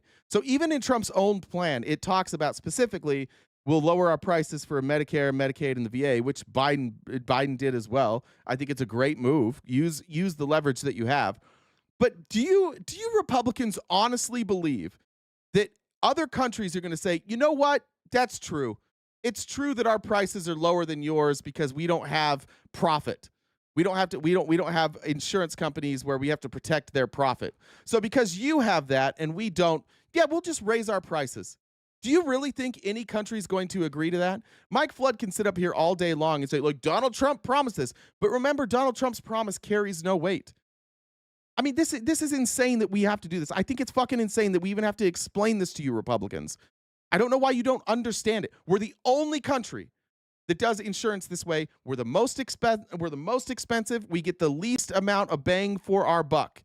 And what Mike Flood and Republicans are telling you is that it's more important that these private healthcare insurance companies continue to make billions of dollars in revenue than it is that you have affordable health insurance, that everybody has health insurance. It would be cheaper for you if you had government-run Medicare for all. It would be cheaper, and you would have no copay, you would have no deductible, and you would never be you wouldn't have to worry about your neighbors. You're not going to see GoFundMe's all the time for medical bills. Like, we could get rid of all of that. He mentions it, but it's the number one reason that people in this country go bankrupt. Medical bills. We could eliminate all of these problems by doing Medicare for all, but 100 years of programming in red states has convinced you dipshits that anything government run is socialism, and socialism is evil and bad, and therefore we can't have it. And so we have to deprogram you one at a time to realize that maybe let go of your ideology and just look at what's best. What's the best solution? What's going to be the most cost-effective and give us the best outcomes? That's all we should care about. There should be no discussion about capitalism or socialism. It should be irrelevant. And this goes for everything. If you are looking at anything economically and you are factoring in your ideology of, like, I'm a capitalist, I'm a socialist, I'm a communist, if you factor in your ideology to advocate for a program that has worse outcomes, just go fuck yourself. There are times when capitalism works better, or the free market, I guess, works better than government programs. And in those cases, when you look at the numbers and the government program is worse than the private program, go with the private program. And when you look at the numbers like healthcare and you say that the government's better than the private program, then go with the government-run program. There's a reason that wherever you live, you don't have a private police department. There's a reason wherever you live, you don't have a private fire department. There's a reason that where you live, you probably don't have a private public library. There's a reason that where the country isn't flooded with private parks. Not everything works better in the free market. Some things do, some things don't. Analyze them, figure out which one is better, and then do that. The divide among ideological lines is so fucking stupid, and it allows you to be abused by, in this case, the health insurance companies. Stop that shit. We as a country I want to pay the same price for the drugs that are in London as they are in Lincoln. And that has not happened for a long time. We've been subsidizing these foreign governments and their socialized health care. This will get solved by President Trump. We haven't been doing that. And by the way, Gene Underpants, I'm going to agree with you. Gene said, Obama caused this. Don't listen to what the Democrats say. Look at what they do. Let's talk about it, Gene. So Obama ran on universal government-funded health care. That's what he wanted to do. He got in office, and he couldn't pass that, because there were enough Democrats who didn't want to do it, and then all the Republicans. So he compromised. And what they came up with instead was Obamacare. And the idea behind Obamacare is you're going to take a bunch of poor people and you were going to give them health insurance. But what Republicans and some Democrats negotiated because of their benefactors and their donors is that it would be run through the private healthcare market. So the government took their money, and the government took this money and they gave it to private healthcare companies to insure people who couldn't afford it. And those private healthcare companies, despite all the additional revenue, raised prices anyways. Obamacare was a mistake. It was better than what we had previously, but we never should have given that government money to private healthcare companies. Ever since then, all they've done is reduced benefits and raised prices. It was a bad move. You're absolutely right that Obamacare isn't the solution. It's not. And you're absolutely right to say Democrats are the ones that pushed that bill. However, I will say this. On average, healthcare costs were rising before Obamacare at about 6% annually. When Obamacare came in, the healthcare companies for a little while dropped that to about 3%. So it did slow the rate of increase in healthcare premiums, but eventually they were just like, fuck it. And then they let loose. So, by the way, for anybody who thinks this is you're doing Republican versus Democrat, Republicans are wrong, Democrats are wrong. Medicare for all is a better solution. I don't care. I don't care who presents it. If Donald Trump presented this plan, I would be on board with it. I've said it a million times. The best thing Trump could do is do Medicare for all, because all of you would agree with it. You would vote for it. Every Republican would fall in line. Most of the Democrats would fall in line. Donald Trump would win a Nobel Peace Prize. He'd be considered one of the most influential presidents of all time. He would be celebrated. This would be a massive win for him. There's nothing he could do that will get better results than this. And if he does it, I'll support him, but he's not going to. So we had a rant earlier, but everybody who tries to divide this along party lines, you're the problem. You're the fucking problem with our country. We can't have good things because you're like, Republican good, Democrat bad. I'm not talking about Republicans or Democrats. Democrats also disagree with this. Even Harris, I was critical of this with Harris. Harris's plan was, I like a mix between an expansion of Medicaid and the private insurance. That way you have a choice. Fuck off. Why do you want a choice? Why do you want a choice whether to pay more? Medicare for All gives you a network of 50 states. You want to choose your doctor? Go Medicare for All. You want to make sure that you have healthcare coverage when you're on vacation? Medicare for All. You want to be able to change jobs when you find a better opportunity that doesn't have the same benefits? Medicare for All. You want to not be tied to a shit job because they give you good benefits? Medicare for All. You want to start your own business, but you can't because you have 3 kids and you can't afford health insurance? Medicare for All. This is freedom. This gives you economic freedom. It gives you freedom to live where you want. It gives you all of the freedom in the world. You want to live in a barn out in the middle of nowhere? Boom. You want to be a farmer and raise all your own food? And live off the land? Great, now you have health insurance. This solves everything that you guys want. All the freedom that you want, everything you fucking hate about working in a corporate structure and being tied to employer. This gives you freedom. This is the government protecting you, saying, hey, go chase your dreams. Go work the job that you want to work. This is so much better for you. And the only reason we can't have it is because Republicans who have their pockets lined and some Democrats who have their pockets lined by these healthcare companies are like, oh, we can't get rid of this industry. What will we do about the jobs that we lose? We'll hire them to work for the government. The salespeople can go work somewhere else. But I don't need my money that I pay for healthcare going to some dude's private jet. Why the fuck does that guy deserve any money for writing me a check? Not interested. The government, I already give the government money. The government's job is already to pay a lot of our bills, that we give them money to pay our bills. Why not just make this one of the other bills that they have to pay? And by the way, for anybody who doesn't know how this works, Medicare for All is not government-run healthcare. It's government-run insurance. So you go to whatever doctor you want. When you're having a kid, you go to whatever doctor, whatever OBGYN you want to go see, you go see. Whatever specialist you want to see, you go see. This gives you more options. There's no more network. There's no more in-network, out-of-network. There's no more I switched jobs, so now I got to find a new doctor. You get to choose. This is so much better that it is embarrassing that I have to keep making this argument. Trump, it will mark the biggest change in healthcare spending in 50 years, and I'm confident that's where we're going. I don't know why the Republicans in here are still talking about Obamacare. I don't want Obamacare. It's bad. It's not good. It didn't ruin healthcare. You're an idiot if you fucking say that. Healthcare was already rising. It was already a problem. Nobody wants Obamacare. Are you listening at all? Get rid of Obamacare. Get rid of all private health insurance unless you want it. And you can have it as on top of your regular insurance. I don't know why you guys want to pay somebody a bunch of money to write a check for you. Are you incapable of paying your own bills? Is there any other bill that you pay in your life? Like, let's say your internet bill. Would you pay somebody 20%, like let's say your internet bill is $200.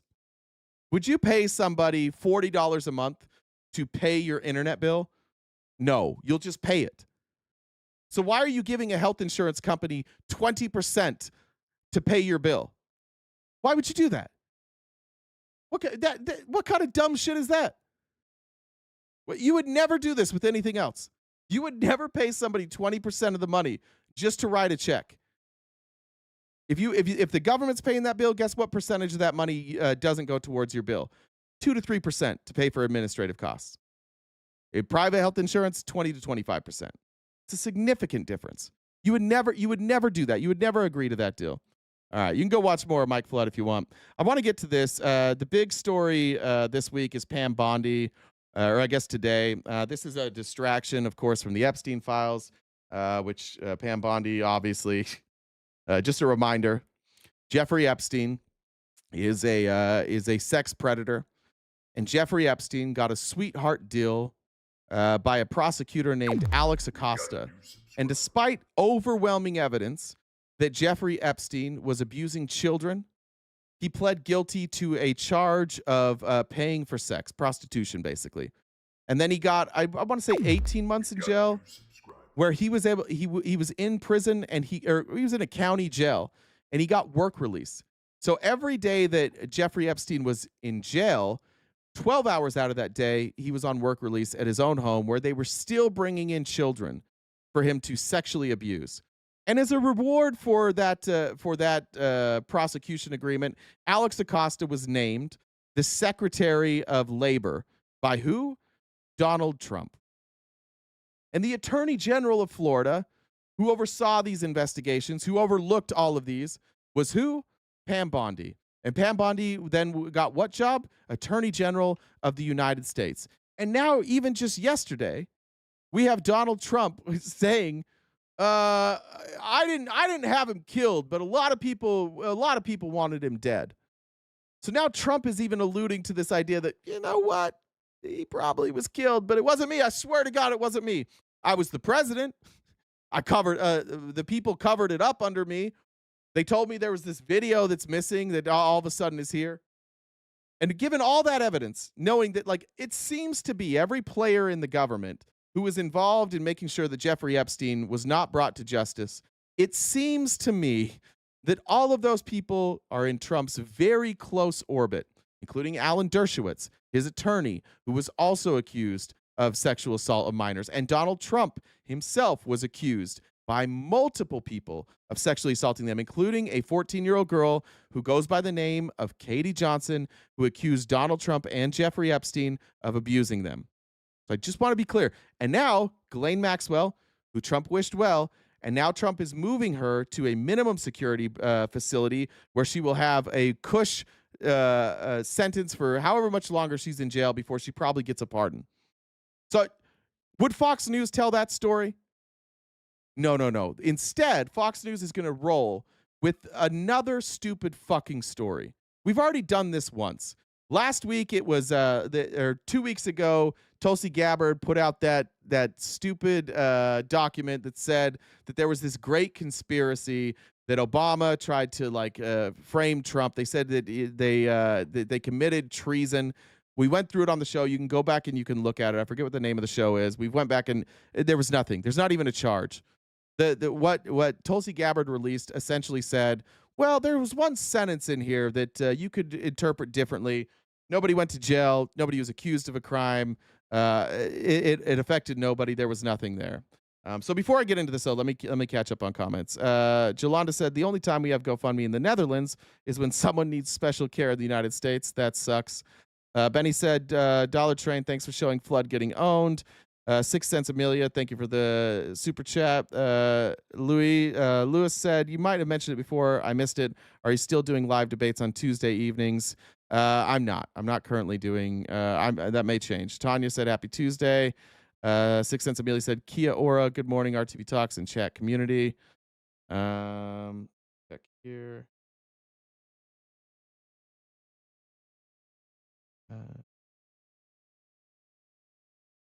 Sorry, my phone's moving slowly.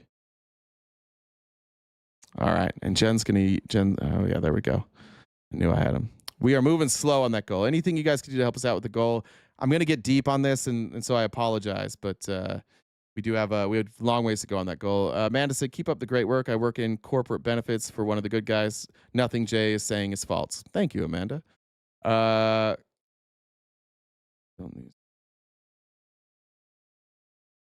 He was saying that people on Medicare were getting their benefits cut, and that lady was arguing that my VA benefits were getting cut, and they haven't been cut. That's my argument. You're asking, don't the changes for the big beautiful bill not go into effect until after the midterms? Some of them do go into effect. I can't remember which is which. I'll have to look into that. Ryan said, for Steve being a pussy and not going up to debate. Sandra, thank you for the Venmo. I think I did all those. All right.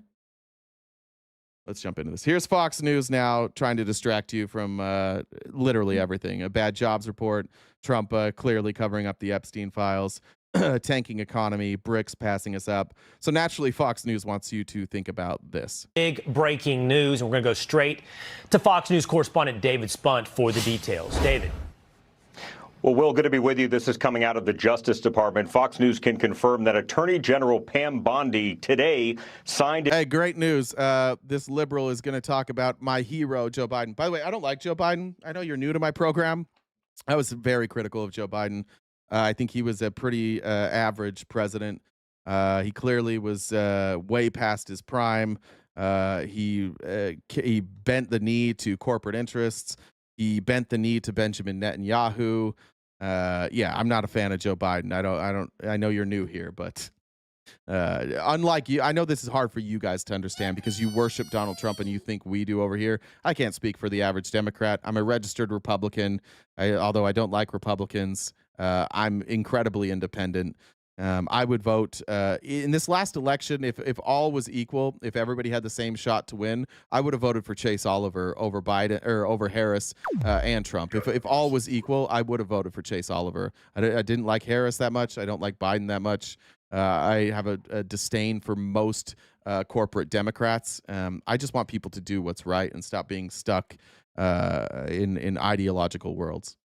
An order directing an unnamed U.S. federal prosecutor to take evidence to a grand jury relating to an alleged conspiracy to tie then 2016 candidate Donald Trump to the country of Russia. Now, Fox News reviewed the one-page order just hours ago signed by the Attorney General. A source familiar with the probe confirms this as well, while a DOJ spokesperson declined to comment on this report of an investigation. Fox is told Attorney General Bondi is taking the referrals from Director of National Intelligence Tulsi Gabbard, quote, very seriously. The spokesperson says that Bondi believes there is, quote, clear cause for deep concern, end quote, and a need for the next steps. Now, this move comes just a couple of weeks after the Director of National Intelligence, you see her right there, Tulsi Gabbard, sent a criminal referral to the Justice Department regarding what she says proves there was a conspiracy to undermine Trump's candidacy and later his first term in office.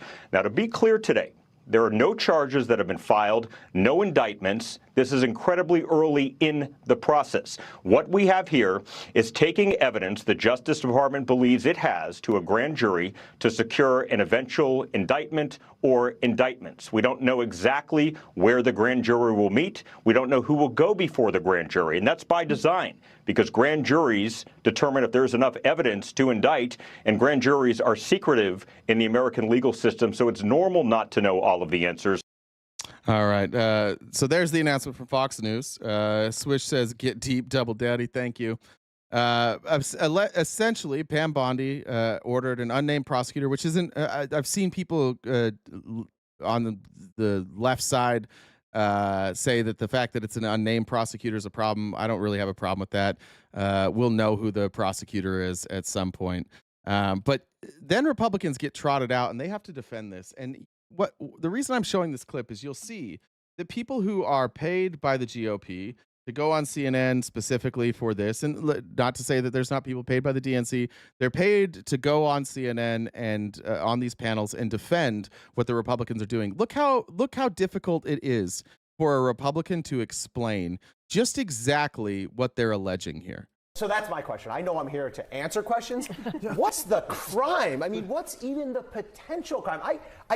Seriously, I mean, I'm not trying to be confrontational here. Can anyone at this table even articulate what the potential crime might be? I mean, election interference, manufactured intelligence, not a crime, not a crime.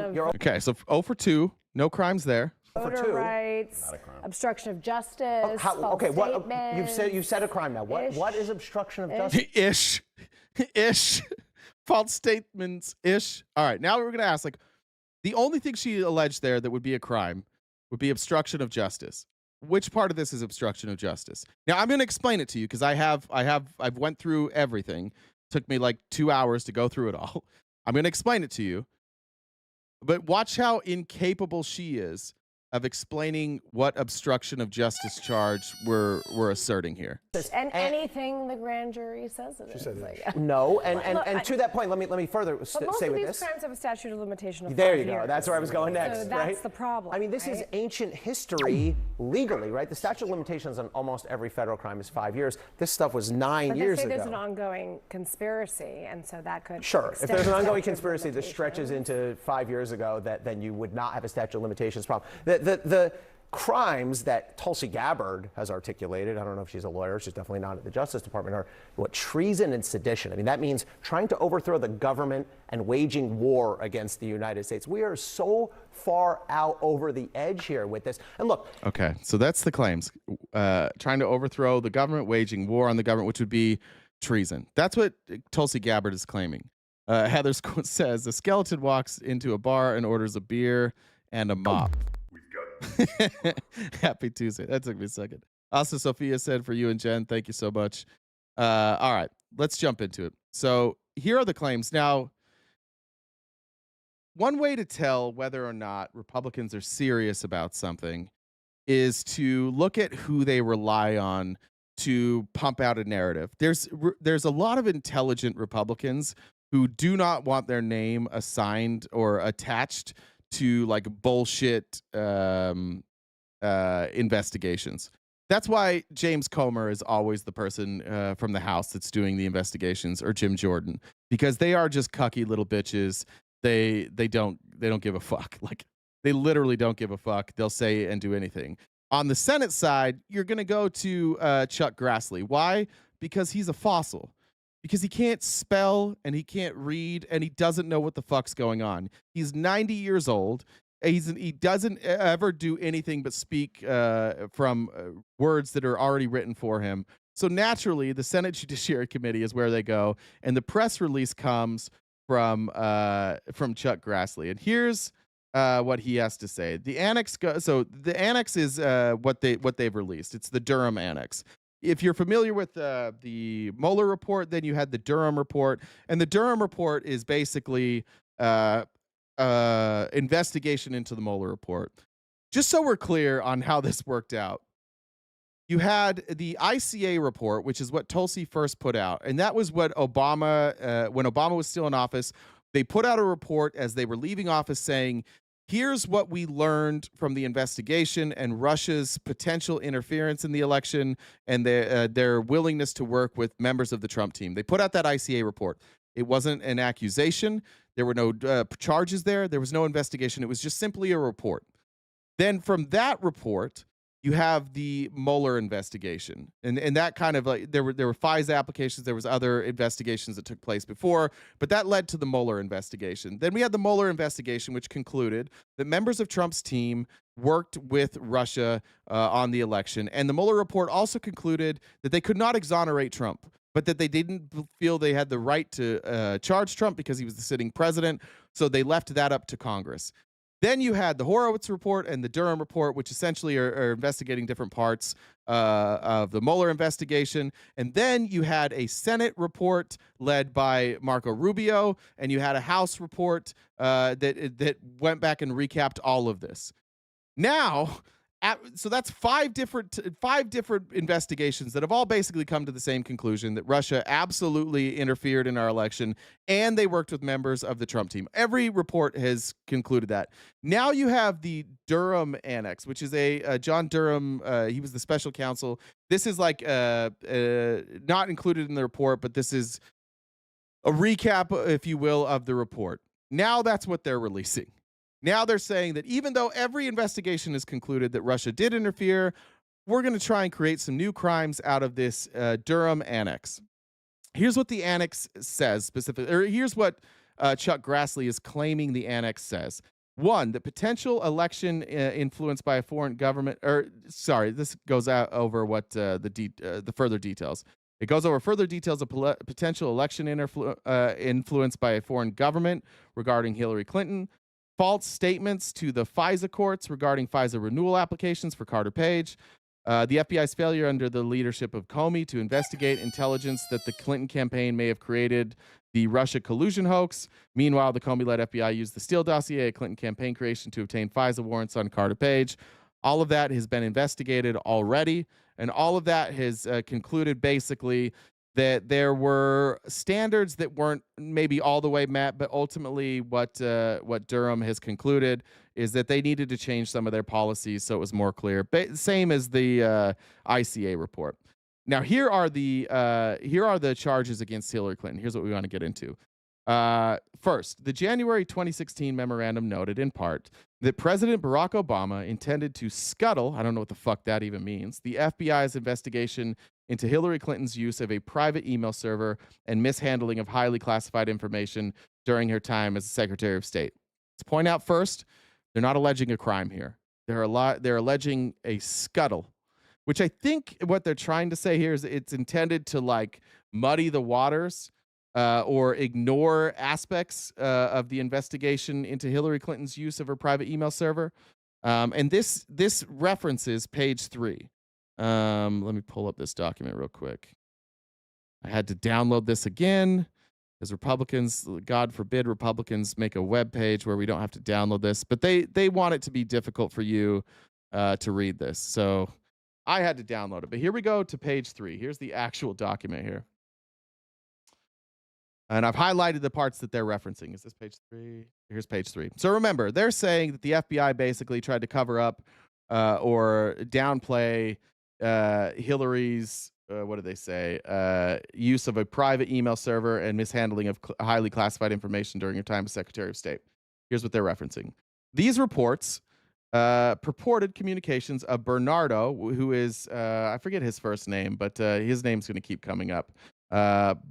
It provided the U.S. government with 2 memoranda that described confidential conversations. This stuff that's blacked out, I didn't black out. This is the stuff that they blacked out, so I don't know what it says there. Between then Democratic National Committee Chair Debbie Wasserman Schultz and 2 individuals at the Open Society Foundations. So they're talking about an email from Bernardo to Debbie Wasserman Schultz, who was the chair of the DNC, and the Open Society Foundations. Bernardo and Jeff Goldstein, who, according to public sources, was senior policy advisor for Eurasia at the Open Society. The January 2016 memorandum, which was in Russian, stated in relevant part. The first clue you should have here is none of these people speak Russian. The email that they have recovered, for some reason, was in Russia, or in Russian. Why is that? Because the Russians hacked the DNC. The very first thing they reference here is an email that was hacked and provided by Russian sources. So while they're saying that Russia didn't interfere in our election and they didn't do it on behalf of Donald Trump, their first piece of evidence is a purported email that is written in Russian that they then had to translate, that Russia claims to have stolen from the DNC hacks.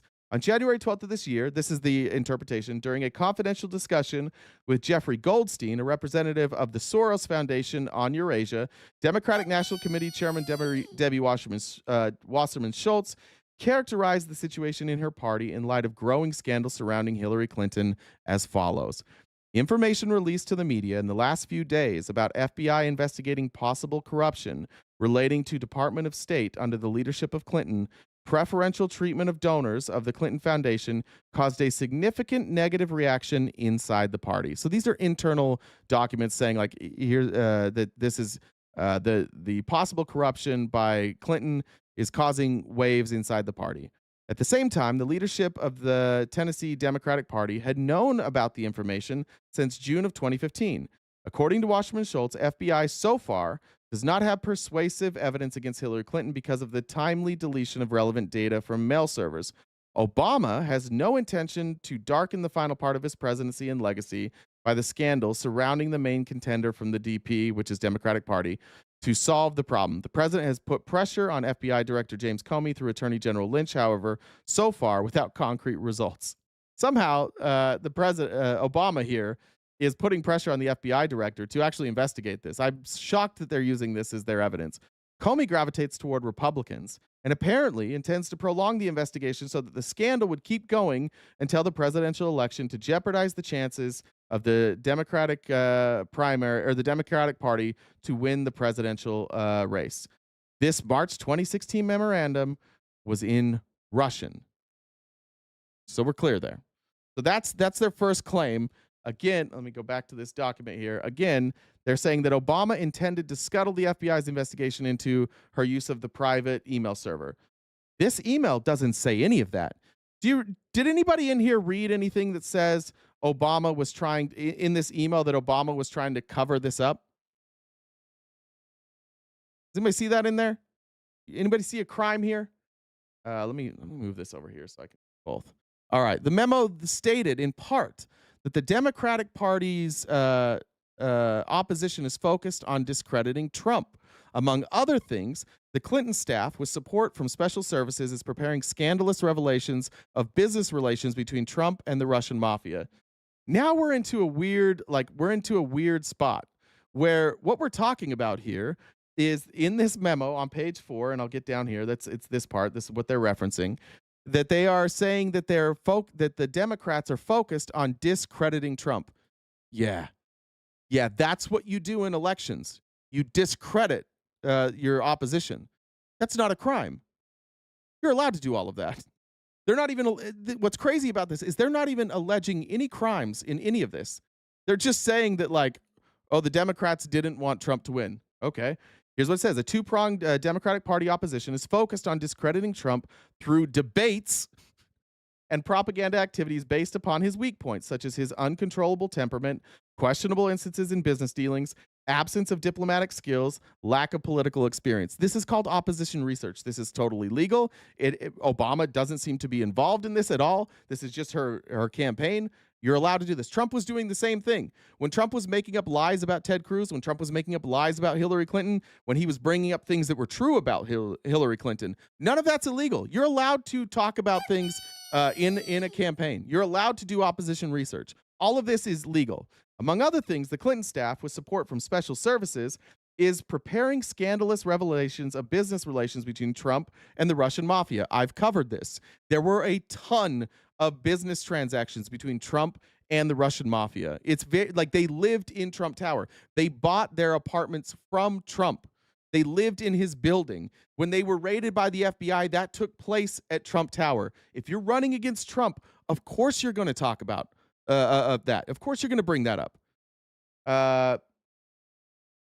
Currently, they are studying his connections with R.S. Galarov, owner of a group of companies called Crocus Group, Timur Sapir, a deceased Russian businessman, Tavik Arif, owner of Bayrock Group, suspected of being involved in prostitution and human trafficking from the former USSR, and Telman Izmailov from the AST Group. With regard to the discussion in the last paragraph of this memorandum of scandalous revelations that the Clinton staff was preparing with support from special services, the words that FBI linguists translated as special services are Russian words. So all of these words are translations of Russian words that, but here's the important part. One analyst believed at the time referred to the FBI and the CIA, or more broadly to the intelligence and law enforcement communities. Their evidence here that there was this massive conspiracy so far relies on the interpretation of one single analyst who believed that the term special services referred to the FBI and CIA.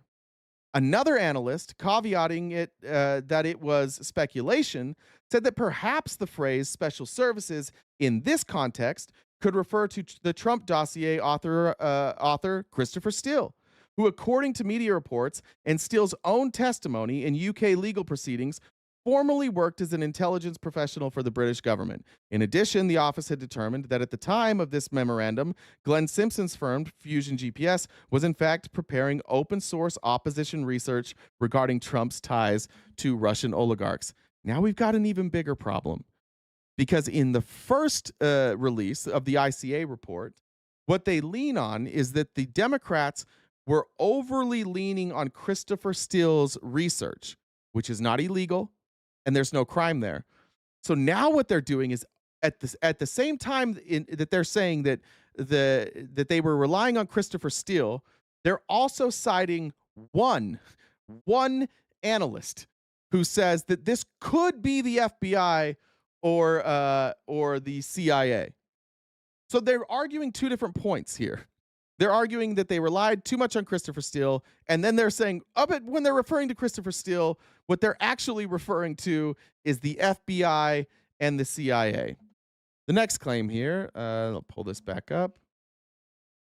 The next claim, and this is Grassley. So I'm just going through what Grassley is accusing these crimes of. If Grassley's missing crimes here, that's on Grassley. But so far, where's the crime? The third one, when the Obama administration received this intelligence in March 2016, Fusion GPS was preparing open source opposition research regarding the ties between Trump and the Russians. The research was paid for by Clinton's campaign and the DNC. Pretty fucking ironic here that Chuck Grassley, a Republican, left out a very important part of this, that the research from Fusion GPS was originally funded by Republicans. I don't know why he left that out.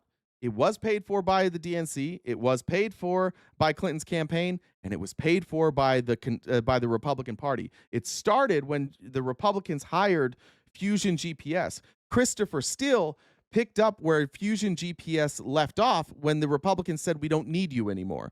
So it's actually funded by all three. I don't know why Chuck Grassley left that part out. Weird, right? Almost seems like they're leaving parts out purposely. Scuttled to the desk, hoping to avoid note. Yeah. Okay. Scuttling is also darting and shuffling. All right. FBI receipt of additional intelligence information on the Clinton campaign. So now we're further into it. The Durham Annex describes that in July 2016, the FBI received additional intelligence regarding a possible Clinton campaign plan, including documents with purported emails allegedly sent by Leonard Bernardo. That's the guy we were talking about earlier. Senior Vice President of Soros Open Society Foundations. This intelligence included data providing specificity on the plan and the attempt to smear Donald Trump by falsely linking him to Russia, while apparently counting on the support of the FBI to open up an investigation. This is where they're starting to allege like maybe a crime. Like maybe the FBI is involved here. And they cite pages 7 to 11. So I'm going to go back to the document here, and I'm going to go to page, you can see here, page 7. This we had already covered here. This is about the data leak and where they got this information, but I already covered that from Bernardo. During the first stage of the campaign, due to lack of direct evidence, it was decided to disseminate the necessary information through the FBI-affiliated attic-based technical structures that are involved in cybersecurity, in particular the CrowdStrike and Threat Connect companies, from where the information would then be disseminated through leading U.S. publications.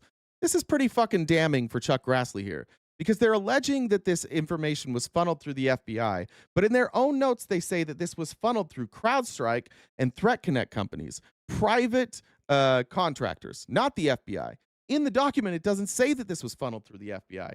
In addition, it is presumed or assumed in the FBI that in the future, any clumsy propaganda campaign by the GRU is bound to lead to the emergence of more reliable indications of Moscow's involvement, which would imminently intensify the U.S. confrontational tendencies toward Russia.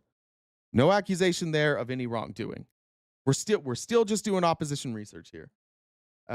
Here's this email from Leonard Bernardo. Hi, the media analysis of the DNC hacking appears solid. This is an important story because it would be the first time that we know of that a state deliberately uses the infiltration and publication of data to interfere in the U.S. election. He's talking about the media sharing the story that Russia hacked the DNC servers, which we all know now is true. Trump even brought it up on a debate and said, Russia, send me that information.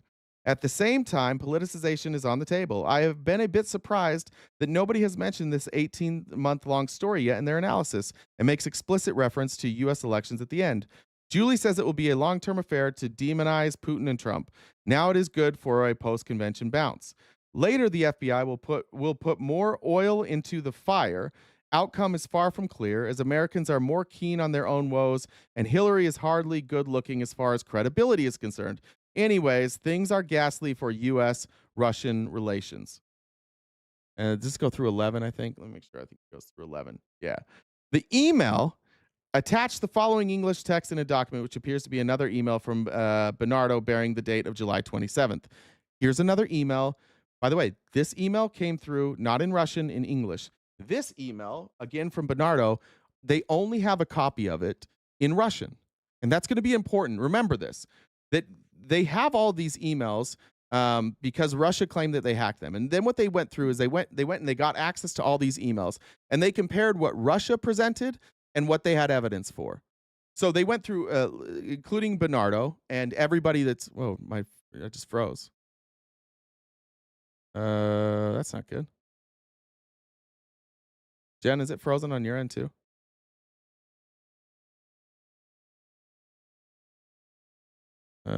Jen?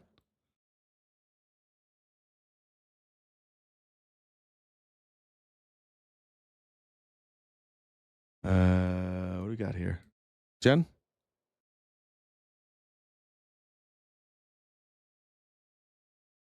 I'm sorry. Okay, is it frozen on your end? Let me look. I stepped away for half a second. Just.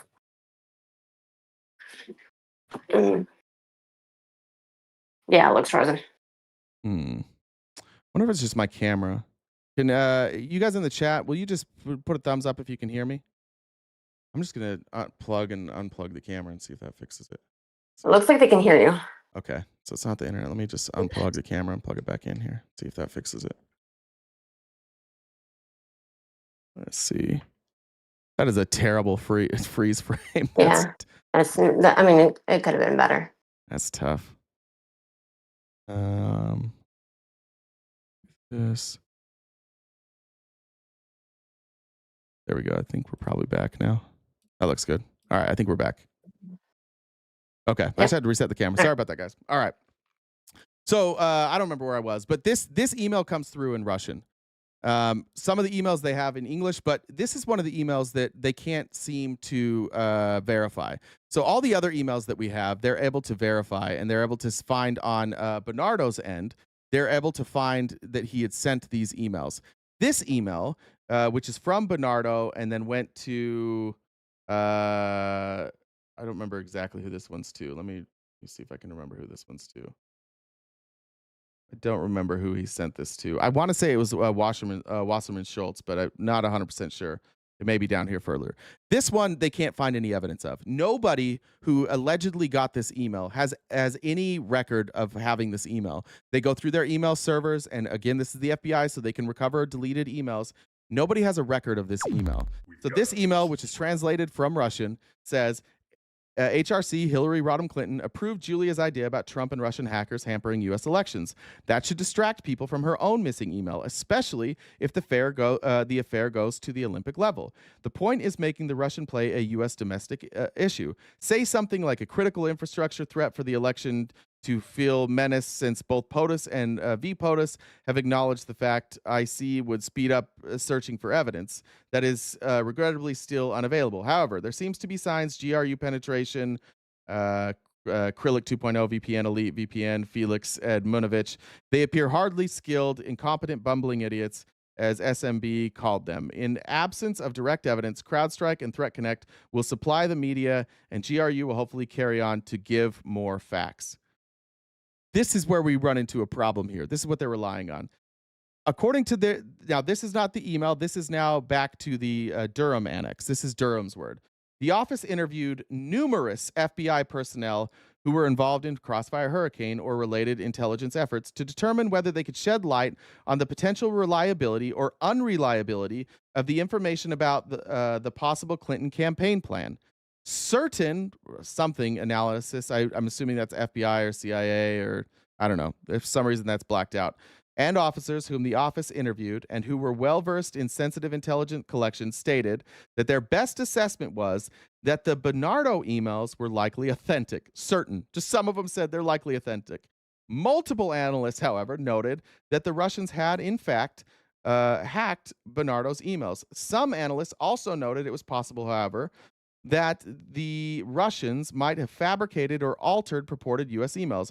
But some of these analysts also noted that sensitive intelligence was blank.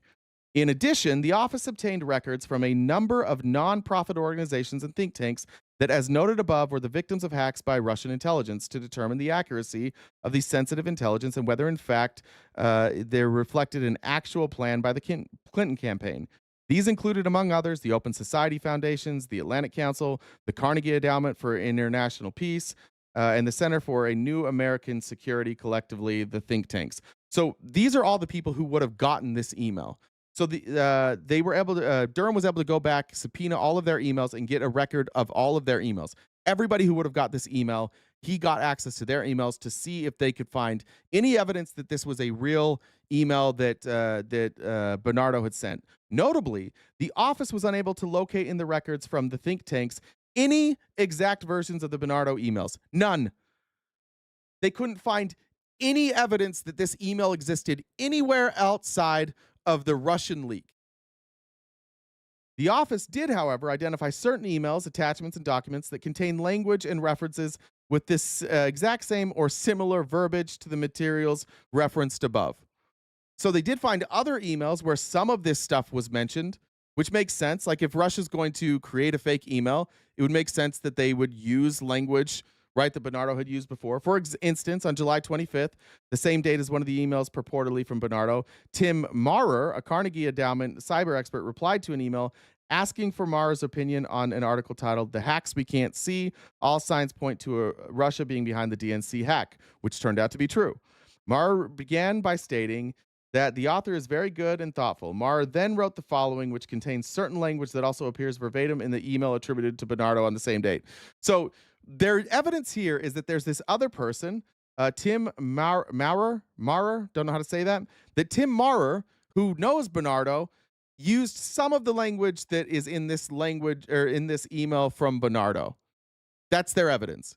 That another guy who talks to Bernardo, who has emailed Bernardo, used some of this same language. And the language he used is, "I agree with Rid that this is an important story because it would be the first time that we know of that a state deliberately uses the exfiltration and publication of data to interfere in another country's election. At the same time, I have been a bit surprised that nobody has mentioned this March story yet in their analysis, which makes explicit reference to the United States election." Now, the weird part is, why would Bernardo copy and paste this exactly, but just change a few words that don't translate directly to Russia or Russian? The words that aren't similar in here are because there's no Russian word for those. So they have to use like their closest word.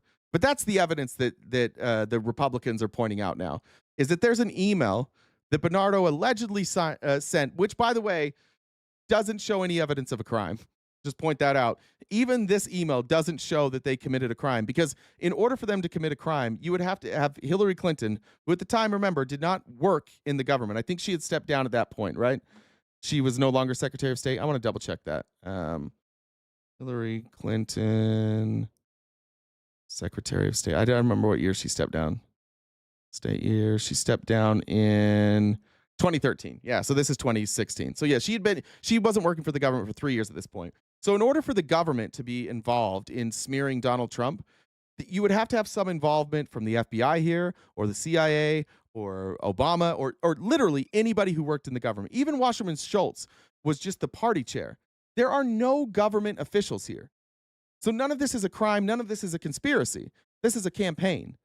But even in that email, which is appears to not be real, like Durham concludes that they can't prove that this email is real at all. Even that email doesn't allege a crime. All right, next, let's go to the next part of this.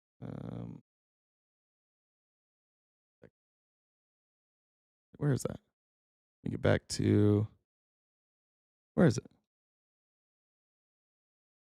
There we go. All right. Now we're on to page 8. During the first stage of the campaign, due to lack of direct evidence, it was decided to disseminate the necessary information through the FBI-affiliated technical structures, in particular the CrowdStrike and Threat Connect companies, from where the information would then be disseminated through leading U.S. publications. These are private entities. When they say FBI-affiliated, they mean that people who used to work in the FBI, after they retire, go work for CrowdStrike and Threat Connect companies. So they're just trying to create this connection that isn't there. They're trying to now implicate the FBI because there are people who worked for the FBI that work for CrowdStrike and Threat Connect. And so this must mean the FBI is involved. But there is no direct connection to the FBI. And they're trying to do a conspiracy. The media analysis on the DNC hacking appears solid. I read this. Julie says it will be a long-term affair to demonize Putin and Trump. Now it is a good for post-convention bounce. Later, the FBI will put more oil into the fire. So in order for this to be right, we would have to see the FBI put more oil into the fire. I don't think we see that. The HRC approved the campaign advisor Julie's idea about Trump and Russian hackers hampering U.S. elections. That should distract people from her own missing emails. Again, this is a quote from an email that, according to Durham, they can't prove came from Bernardo or anybody inside the Clinton administration. They have no evidence that this email exists. And while you might say, and I think you can fairly say, maybe the Clinton campaign is covering this up, why would they cover up this email? It's not evidence of a crime. Why do they have all of these other emails? In fact, an email that says virtually the exact same thing. Why do they have that email, but not this one? There's no crime in this email. When I tell you that what this administration is doing is batshit crazy, this is what I'm talking about. There is no fucking crime here. The point is making the Russian play a U.S. domestic issue in absence of direct evidence. CrowdStrike and Threat Connect will supply the media, and GRU will hopefully carry on to give more facts. At most what you have, if you could prove it, which there's no evidence you can prove, at most you have Hillary Clinton lying about Donald Trump and feeding it through private companies to the media. That's at best what they have, and even the Durham report here is concluding we can't prove any of that. But even if you can prove that, what crime is this? Did the Republicans take off? Titan, shut the fuck up. I'm reading this. Do you know Titan wants me to read? It says this is CNN. Bro, this is the Republicans. This is literally what's this fucking idiot's name? Somebody help me. Grassley. This is Chuck Grassley's website. You're telling me these are CNN talking points? This is what the Republicans put out. They told me, go read this. So I'm reading what they told me to go read. The Durham Annex states analysts and officers whom Durham's teams interviewed and who were well versed in sensitive intelligence collection stated that their best assessment was that the Bernardo emails were likely authentic. Weirdly, what they're leaving out here again is that's not what it says. We go to page 11. The office where they're saying that the FBI or the analysts state that their best assessment was that the Bernardo emails were likely authentic. What it says actually is that some analysts thought that and others didn't. You can see it here. Certain analysts and officers who were well-versed in sensitive intelligence collection stated that their best assessment was that the Bernardo emails were likely authentic. Multiple analysts noted that the Russians had in fact hacked Bernardo's email. Some analysts also noted, however, it was possible that the Russians might have fabricated or altered purported U.S. emails. But some of these analysts also noted that, whatever, it's blacked out. This does not conclude, like Chuck Grassley is saying, that these were authentic. It says that some said they were likely authentic. But then when we read it, you can clearly see they don't have evidence that this is authentic. They're just guessing that it's authentic. And they're also guessing that there was, for some reason, some big cover-up to hide this specific email, which doesn't say anything. My best guess is, and other analysts' best guess is, that this was Russia faking it. This was misinterpreting this email. Okay. Then Grassley goes on to say the Clinton campaign might have wanted or expected the FBI or other agencies to aid that effort, put more oil into the fire by commencing a formal investigation of the DNC hack, and it cites pages 15 through 16. So we're going to go here to 15 through 16. In addition, the office interviewed Hillary Clinton herself and several former members of the Clinton campaign using the sensitive intelligence materials declassified by the DNI regarding the purported plan approved by Clinton. In reviewing the 2016 declassified material, Clinton said that it looked like Russian disinformation to her. Campaign chair John Podesta stated that he had not seen the declassified materials before. Senior policy advisor Jake Sullivan stated that he had not seen the declassified memorandum before and had no reaction to it other than to say that's ridiculous.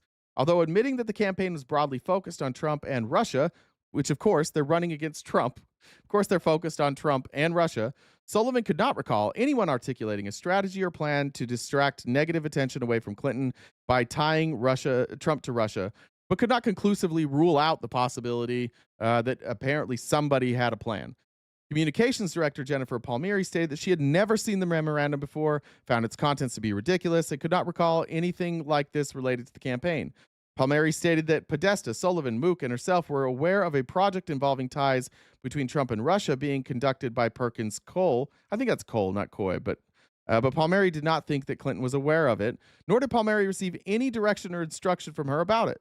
And again, there's no evidence that this plan existed. There's no evidence that and Russia hacked all these emails, so they would have had these emails that showed there was a plan. Foreign Policy Advisor 2, I don't know why we're not naming them, confirmed that the campaign was focused on Trump and Russia, but that the focus was due to national security concerns and not designed to distract the public from Clinton's server issue. Foreign Policy 2 stated that she did not have a conversation with Clinton about a plan involving Trump and Russia during the Democratic convention, that she did not remember Clinton approving anything concrete, but that Foreign Policy Advisor 2 would not necessarily have been involved in such strategy conversations. The office's review of certain communications involving Smith provided possible additional support, however, to the notion that the Clinton campaign was engaged in an effort or plan in late July 2016 to encourage scrutiny of Trump's purported ties to Russia, and that the campaign might have wanted or expected the FBI or other agencies to aid that effort, put more oil into the fire by commencing a formal investigation of the DNC hack. There's no there. They literally don't have any evidence here. They're saying that the Clinton campaign might have wanted or expected the FBI or other agencies to aid that effort. And this is based on one unnamed source who says that, yeah, maybe they did that. Everybody investigated. Everybody whose emails were reviewed showed that there's no plan. Everybody says that they've never heard of this plan, that it seems ridiculous. There's literally no evidence that this plan exists other than Foreign Policy Advisor 2, who said that the notion that the campaign was engaged in an effort or plan in late July 2016 to encourage scrutiny of Trump's ties to Russia, and that campaign might have wanted or expected, and that campaign might have wanted or expected the FBI or other agencies to aid that effort. Like, are we kidding? Are we kidding here, Republicans? Do you like being lied to? What is this evidence?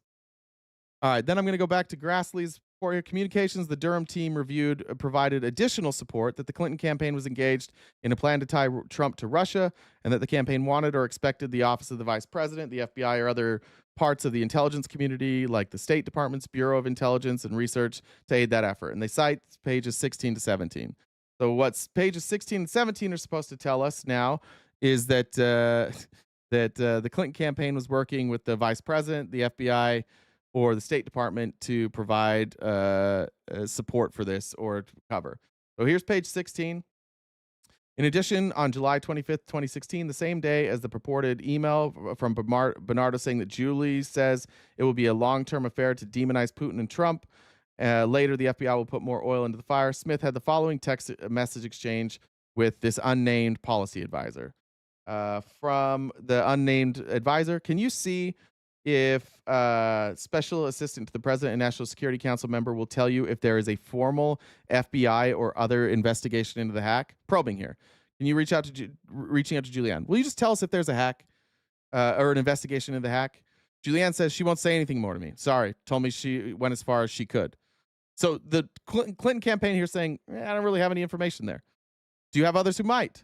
Sorry, I should have highlighted this. Julianne, has this advisor tried her? Curious if she would react differently to him. I can also try the VP. They might say more. I don't know. I don't know if he has, but I can ask. Would also be good to try OVP and anyone, that's the office of the vice president, and anyone in the intelligence community. Julianne left messages for OVP, but Politico just sent me a push notification stating they are indeed investigating. So now it's Politico. Politico sent a notification saying they're investigating. But clearly, the Hillary campaign has no knowledge of this. She just found out from a notification from Politico. Clearly, they nothing to do with this. Politico somehow has the story before the Clinton campaign is aware of it. FBI just put out a statement. Thanks.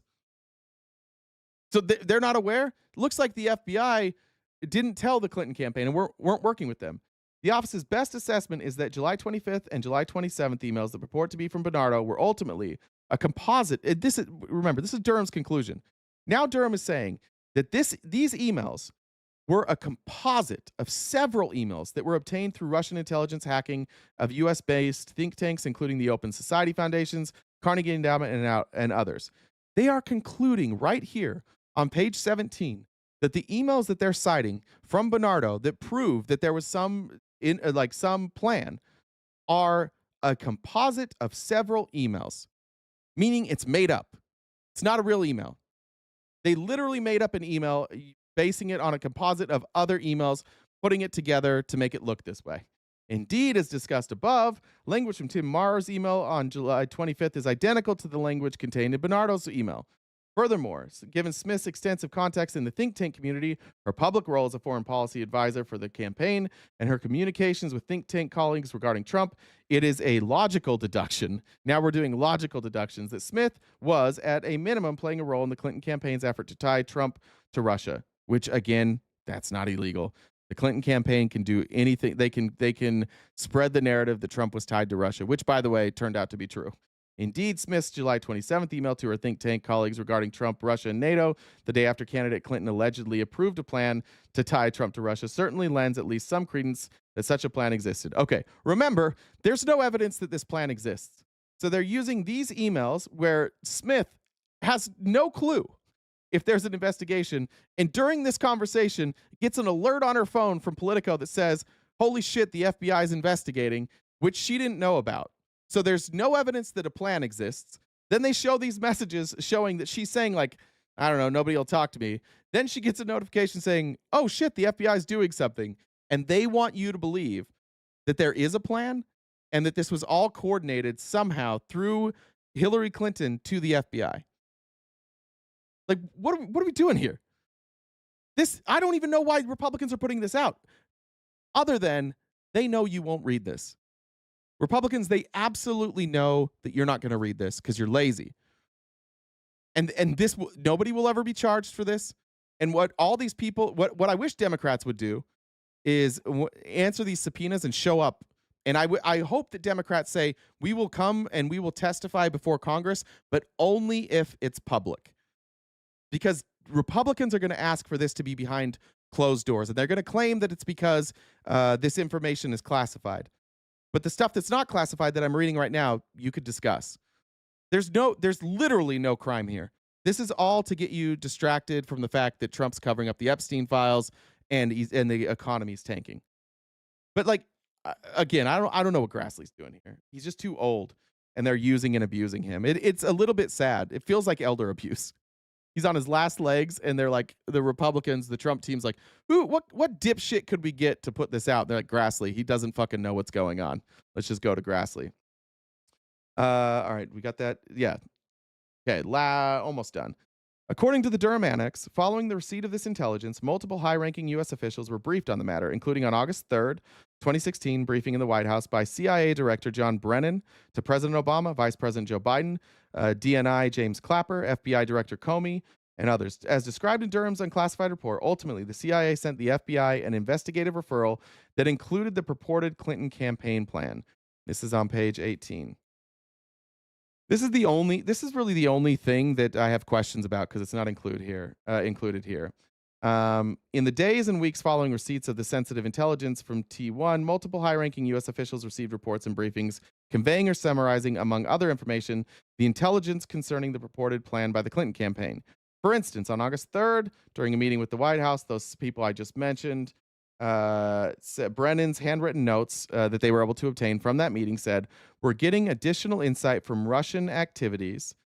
So that's the source, Russian activities that cite alleged approval by Hillary Clinton on July 26th of a proposed plan from one of her foreign policy advisors to vilify Donald Trump by stirring up a scandal claiming Russian interference by the Russian security services. So all they're saying here, all Brennan's saying here is people, we're getting insight into Russian activities. So Russians are saying that there is a plan by Hillary Clinton to smear Donald Trump. It's intercepted communication, or maybe not intercepted, maybe sent to them from Russia. And Russia's saying, oh, Hillary Clinton totally has this plan. So do we have a plan? No. Is there evidence of a plan? No. Just Russia says that there's a plan. Then you go to 2019, or page 19, excuse me. On July 12th, FBI personnel, including Deputy Director McCabe, and General Counsel Anderson, debriefed Attorney General Yates and others about T1 information, while the consensus amongst the group was that the information was not credible. Not credible.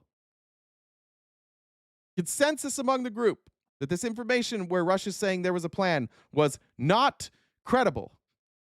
The decision was ultimately made by Yates to brief Attorney General Lynch on the information.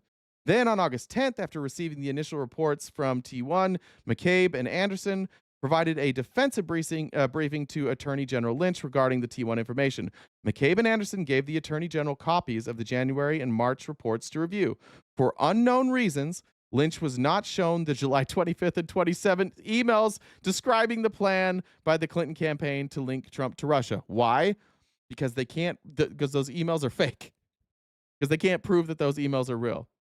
When interviewed by the office, Anderson stated that to the best of her recollection, she never saw the Bernardo emails, but noted that they would not have been helpful for her interview with Attorney General Lynch. Look at the Republicans here just recognizing names. McCabe? Oh, yeah. I'm supposed to know that he's a liar. And then here's the conclusion. Page 22 to 24. Let me show you Grassley's conclusion here. This is the end of it. Ultimately, after 4 months, the FISA authority was authorized following a commitment that Clinton and others targeted by foreign government would receive defensive briefings. Here's their last bombshell that makes no fucking sense. Is it 22? August 12, 2016, following the defensive debriefing of Lynch, Anderson drafted a memorandum summarizing communications between the FBI and the department and outlining the steps the FBI had taken with respect to the referenced January and March reports collected from T1. As discussed above, in that memorandum, Anderson outlined 4 reasons why the FBI assessed the information in the reports not to be credible. Once again, not credible. First, the reports reflected multiple levels of hearsay. Second, there was the possibility of exaggeration by someone involved in the communication or in the passing along the communication to someone at a think tank. Third, whoever it is who drafted the reports, because they blacked it out, may have engaged in editorialization or exaggeration. Fourth, there was the potential for unreliability due to translation errors.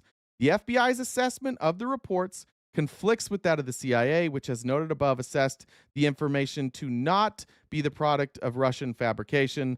That's on this document 92, which they didn't give us access to, so I'm not sure what they're saying there.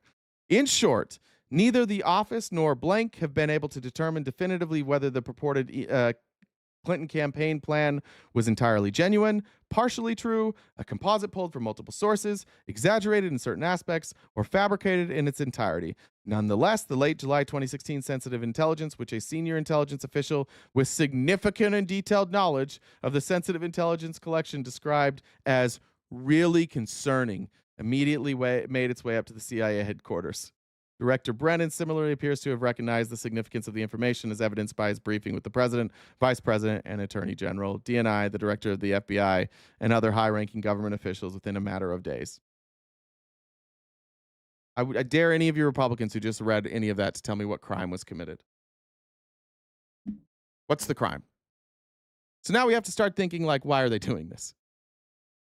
Why in the world are Republicans trotting this out like it is something? Let me read these comments real quick and catch up. Lee said, thank you for doing what you can to bring facts and receipts. Some just refuse to do research rather than believe crazy rhetoric. Thank you. And again, I want to point out that I didn't bring in any other sources. All the sources I just showed you were the sources that Republicans told me prove there are a crime. and I took the page number and I highlighted what they told me to read. I did what the Republicans asked me to do. This isn't CNN. It's not left-wing talking points. I read it to you. If I misinterpreted any of that, feel free to come tell me about it. But what's that fucking crime there? Sedition? How could that be sedition? Let's look at the definition of sedition. Sedition is a crime involving language or actions intended to incite rebellion against a government. How would Hillary Clinton's opposition research that claims that Donald Trump's team worked with Russia be language or actions intended to incite a rebellion against the government? It's all confirmed. They did do that.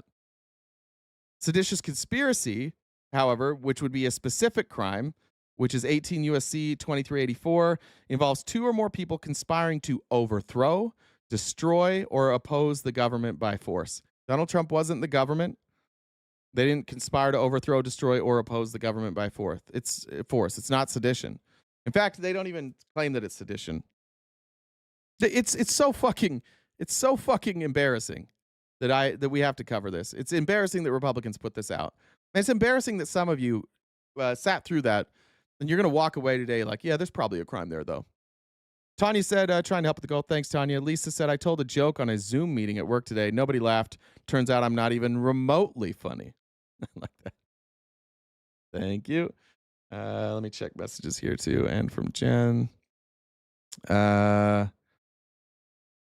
Swish said, apologizing in advance. Sometimes it's too easy. Denise said, a very unbirthday to you. Thank you, Denise.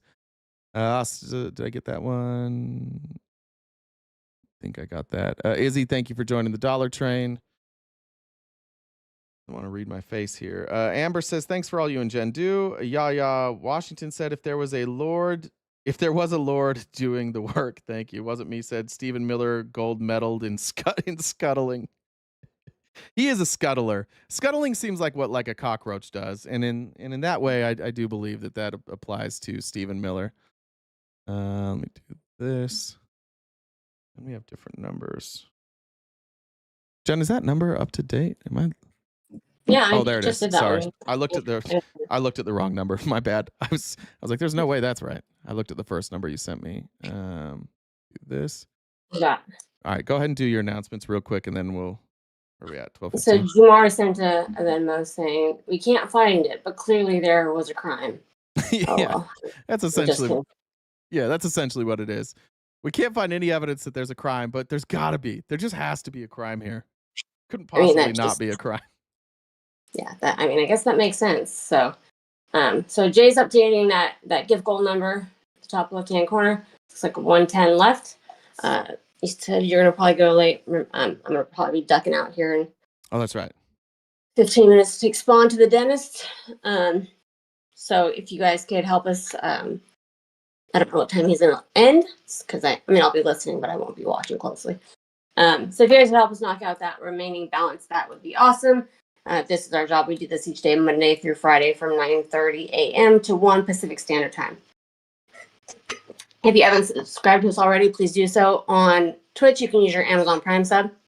If you use that subscription on Twitch, you have to renew it each month manually. It doesn't do it automatically, so make sure you double check over there. Or you could also sign up otherwise by yourself if you don't use if you ever use that Prime sub somewhere else. On YouTube, we've got 4 different memberships, or if you want to just subscribe just to follow us, that's great too. But for the paid memberships, we do have member-only subscriber events that you guys can join for us. If you guys disagree with our TV, you can actually come up and talk to them. I will still have my phone, but you can DM me on Discord, and I can bring you up and talk to him in real time. My Discord is the same as the Venmo, so JenDub1, Jen with 2 N's, Dub with 2 B's, the number 1. And I can bring you up, and Jake and I have a conversation with you.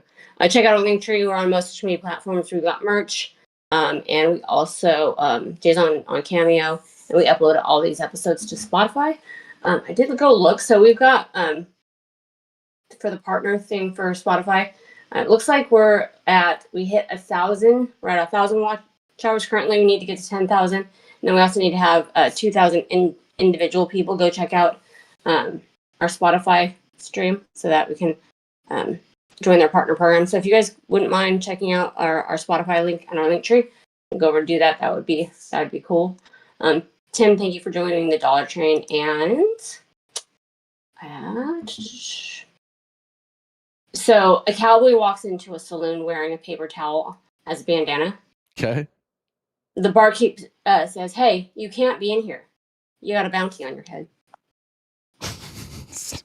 Took me a second. Thank you. Annette jumping on the Dollar Train. I do see Kamish in here. Look, Kamish, it is interesting that you are defending this, but I want to talk about a couple of things you just said there. One, it seems that you have a problem here. You can't name what the crime is, which is what everybody's asking you, which is what I'm asking the Republicans. I'm confused why the Republicans can't tell me the crime here. But what you said is when you have the government lie and subvert info like Obama and Clinton did, then I'd say that's crap. Well, I'd say what you just said is crap, because what I just showed you is that they haven't found a single lie from Clinton. Not one of those things found a lie from Clinton. Not one thing in what they released found a lie about Obama. However, I seem to think that or you seem to think that Hillary Clinton was part of the government when this was happening. She wasn't. She was a private citizen. She was not working with the government. So you have a lot of problems with what you're saying right now. And honestly, like I don't hate you, but I'm just curious why you are taking this position. You just saw what we went through. Why are you still taking the position that there's a crime there? You can't name the crime. You said that they lied. What lie? What was the lie there? What part of that in there was a lie? In fact, everything it says in there is at most they couldn't confirm some things. But the things that they can't confirm aren't accusations from Clinton or Obama. They're accusations about Clinton and about Obama. And the Durham report found that there's no evidence that these accusations against Clinton or against Obama or against the FBI or against the CIA, they have literally no evidence other than an unnamed source saying, yeah, I think that's possible. And that's it. How did you become a person who, with no evidence at all, can come up with something like this? When you delete emails, no, it's easy to find the emails. We have all these emails. I don't know what you're reading. I'm showing you the emails there. They recovered all of these emails. The emails that they're using as an accusation are emails that nobody can find a record of. When you delete an email and that's been on multiple servers, pretty fucking hard. And why would Bernardo, for example, why were they able to find all of Bernardo's emails except for that one? And in that one email, there's no crime. There's nothing in that email. In that one email that they're claiming exists, that they can find no evidence exists, there's no crime. It seems like what the Republicans are doing is they have gone through this entire investigation and they found an email that's unaccounted for. And so they've decided that unaccounted email must be evidence of a conspiracy. And then they give us that email and I read it and it's like, what? What's in it? Let's look at it just one more time. Let me go back one more time just to show you what's in the email. Oh yeah, shit, it's down here. You just tell me what the crime is in this email. I think it's on page 3.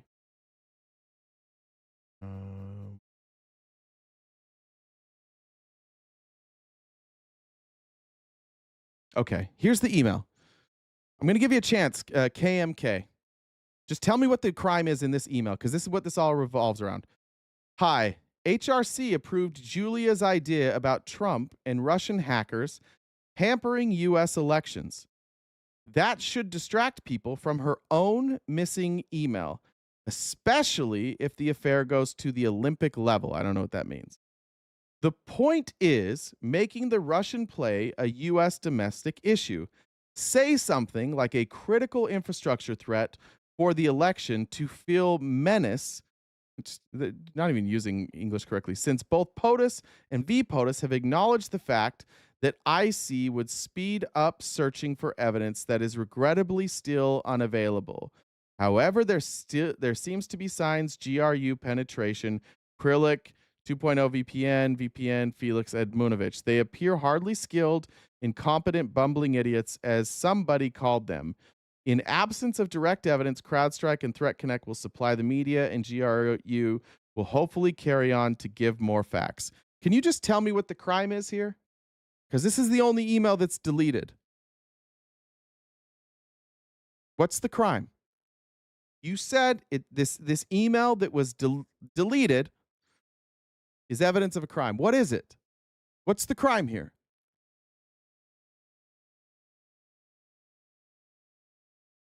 Anybody? Any Republican want to tell me what crime is here? Even if Hillary approved a lie about Trump and Russia, she's a private citizen. That's not a conspiracy. Trump could maybe sue her civilly. What's the crime here? I'm going to guess, like every other MAGA, whenever we confront you, you're not going to have an answer for this. What crime is in here? Anybody?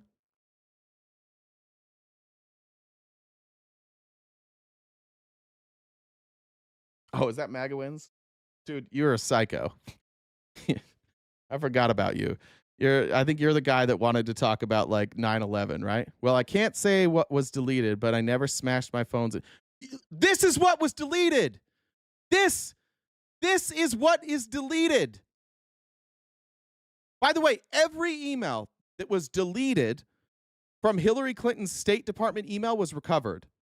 The only emails Hillary deleted that we don't recover are personal emails. So they wouldn't have come from her State Department email. We have no right to have those emails, by the way. You can't just get somebody's private emails without alleging a crime. There's no crime there. Just want to point out, even the Republicans who look at this have no fucking clue what this crime is. You guys are desperately waiting for Pam Bondi to tell you what this crime is. You're desperately waiting for somebody in the administration to come out and tell you there's a crime here. You could just go read it.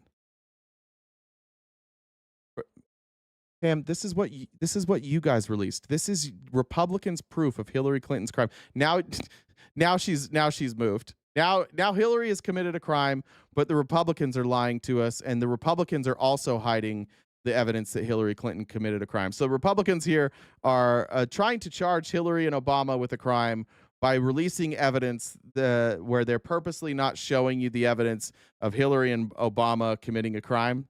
That's where we're at now.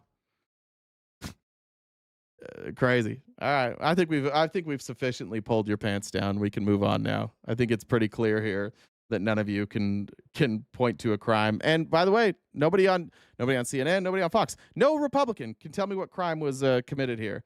Robert says, for your gold, thanks for keeping us informed. Jay Harris, thanks for joining the dollar train. Somebody asked about Zelle. I can't do Zelle just because it's attached to like the only Zelle I have is attached to my personal information. I'd have to put that out. And I don't want to do that. I don't want to put out my personal information. So sorry about that on Zelle. All right, I'm going to jump back to this insane interview Trump had this morning with CNBC. You can go watch it. It's full on YouTube. I took the clips that other people had clipped for me. I watched the whole thing. It's batshit. First of all, we're going to talk about the document that we just read, where we recognize that nothing in that document talks about rigging an election. Nothing in that document implicates Obama or the FBI or the CIA.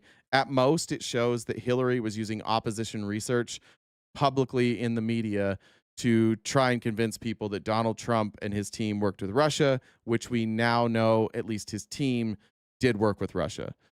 So that's what he's going to say here. You want success, not retribution. The Justice Department now tapping a grand jury to look into the intelligence community's assessment of what was happening with Russia. Is that you have nothing to do with directing the Justice Department? No, I have nothing to do. Pam is doing a great job. I have nothing to do with it. I will tell you this. How do you know she's doing a great job if you have nothing to do with it? How do you know that? Just out of curiosity. What's she doing a great job with? She can't even tell us what crime was committed here. They deserve it. I was happy to hear it. I actually read it just like you did. I have nothing to do with it. But what they did in the election, what they did in even the last election, but it was too big to rig, But what they did in the 2020 election is grotesque. I mean, that was a rigged election, 100%. Okay, we can't relitigate that. We can't relitigate that. No, we're back to rigging again. Well, you can use it because everyone knows it. Yeah, You know what? A year ago, you would have been upset if I said it. Now, Joe Kernan here and his producers are desperately trying to bail out of this conversation because by allowing Trump to sit here and lie, they can be sued, and they already know that they could be sued here. CNBC is desperately trying to back out of this because everybody that Donald Trump has tried to run this election fraud through, they all get sued and they lose millions of dollars. So CNBC is like, fuck, god damn it, no, we're not gonna do this for you. The election wasn't stolen. It's been audited like 50 fucking times, and every time they audit it, it turns out that Joe Biden got a handful more votes than he really did. Different. I say it all the time. It was a rigged election. It was 100% rigged. We can't relitigate because it. And I'm sure that's going to be brought up independent sources, even your Justice Department. But then I'm bringing up Bill Barr. But even they decided that there were things that happened, but nothing that would have swayed it. Well, they were wrong, and Bill Barr was wrong, and yeah, everybody was wrong, guys. Everybody that audited the elections were wrong. Everybody on Trump's team, his attorney general, was wrong. The guy who ran his elections was wrong. All the Republicans who certified the elections were wrong. All the court cases were wrong. Literally, just everybody was wrong. Everybody but Trump is wrong. That's where we're at this point. They've tried so many times. Where's the charges, folks? Trump's in office now. Are we going to get charged? Even that now they're talking about election fraud. It's clear that Trump doesn't know what the fuck this is about because nothing that that Pam Bondi's charging here has anything to do with election fraud. Nothing. What she's trying to say is that the Obama administration lied about Trump's team working with Russia, which we already know has been confirmed by literally everybody. Bill Barr didn't investigate, and he should have. And why didn't Bill Barr give the? Why didn't he give the Durham report? Why didn't he give that? The Durham report. Tim, thanks for joining the Dollar Train. Illusion said GOP wakes up to feed conspiracies every day, and Dragon Wizard said, "What was the crime? Eating a succulent Chinese meal." Report, the stuff that's in there, that's all this stuff is coming out of it. Why didn't he give it earlier? I mean, why did it take so long to do it, and why didn't he give it? Why didn't they announce it earlier? Because it morphed. What happened is it morphed into the Biden administration, and the Biden administration buried it. So yeah. This report was done in 2023 under Joe Biden. He didn't bury it. This report happened under Joe Biden. I don't. He literally got out of the way. Joe Biden literally said, "Do your thing. I won't intervene." And they I don't know. When Durham came out and was like, "Yeah, there wasn't." They're like, "Oh man, he must just be doing the bidding of Joe Biden." And now they're using his report to try and prove that Joe Biden buried it. Like this is incoherent. And he also thinks his name's Dermer. It's much like Tesla. It's what this is what happens when you hire an 80-year-old drug addict who was dumb to begin with. I just wanted to show. Well, let me actually skip that. That's in the wrong spot, actually. All right, now here's Trump talking about the EU trade deal, the fake EU trade deal. Watch CNBC. CNBC is just trying their best to run cover for Trump. It's in CNBC's best interest to have a good relationship with whoever the president is and constantly try and make the economy look like it's thriving. That's kind of their job. Their ratings are better when the economy is going well. So here's CNBC now. They're going to ask Trump specifically about his EU trade deal. And I'll give you some details on that in a minute. President, what kind of teeth, though, are in those investments? What kind of teeth are in those investments, meaning that would force the EU to make those investments? He's talking about the, sorry, I should have prefaced that. He's talking about the alleged $600 billion that the EU is investing in the United States. If they don't make those investments, what happens on the other side? Well, then they pay tariffs of 35%. No, they brought down their tariffs. So they paid $600 billion, and because of that, No, they didn't. Reduced their tariffs from 30% down to 15%.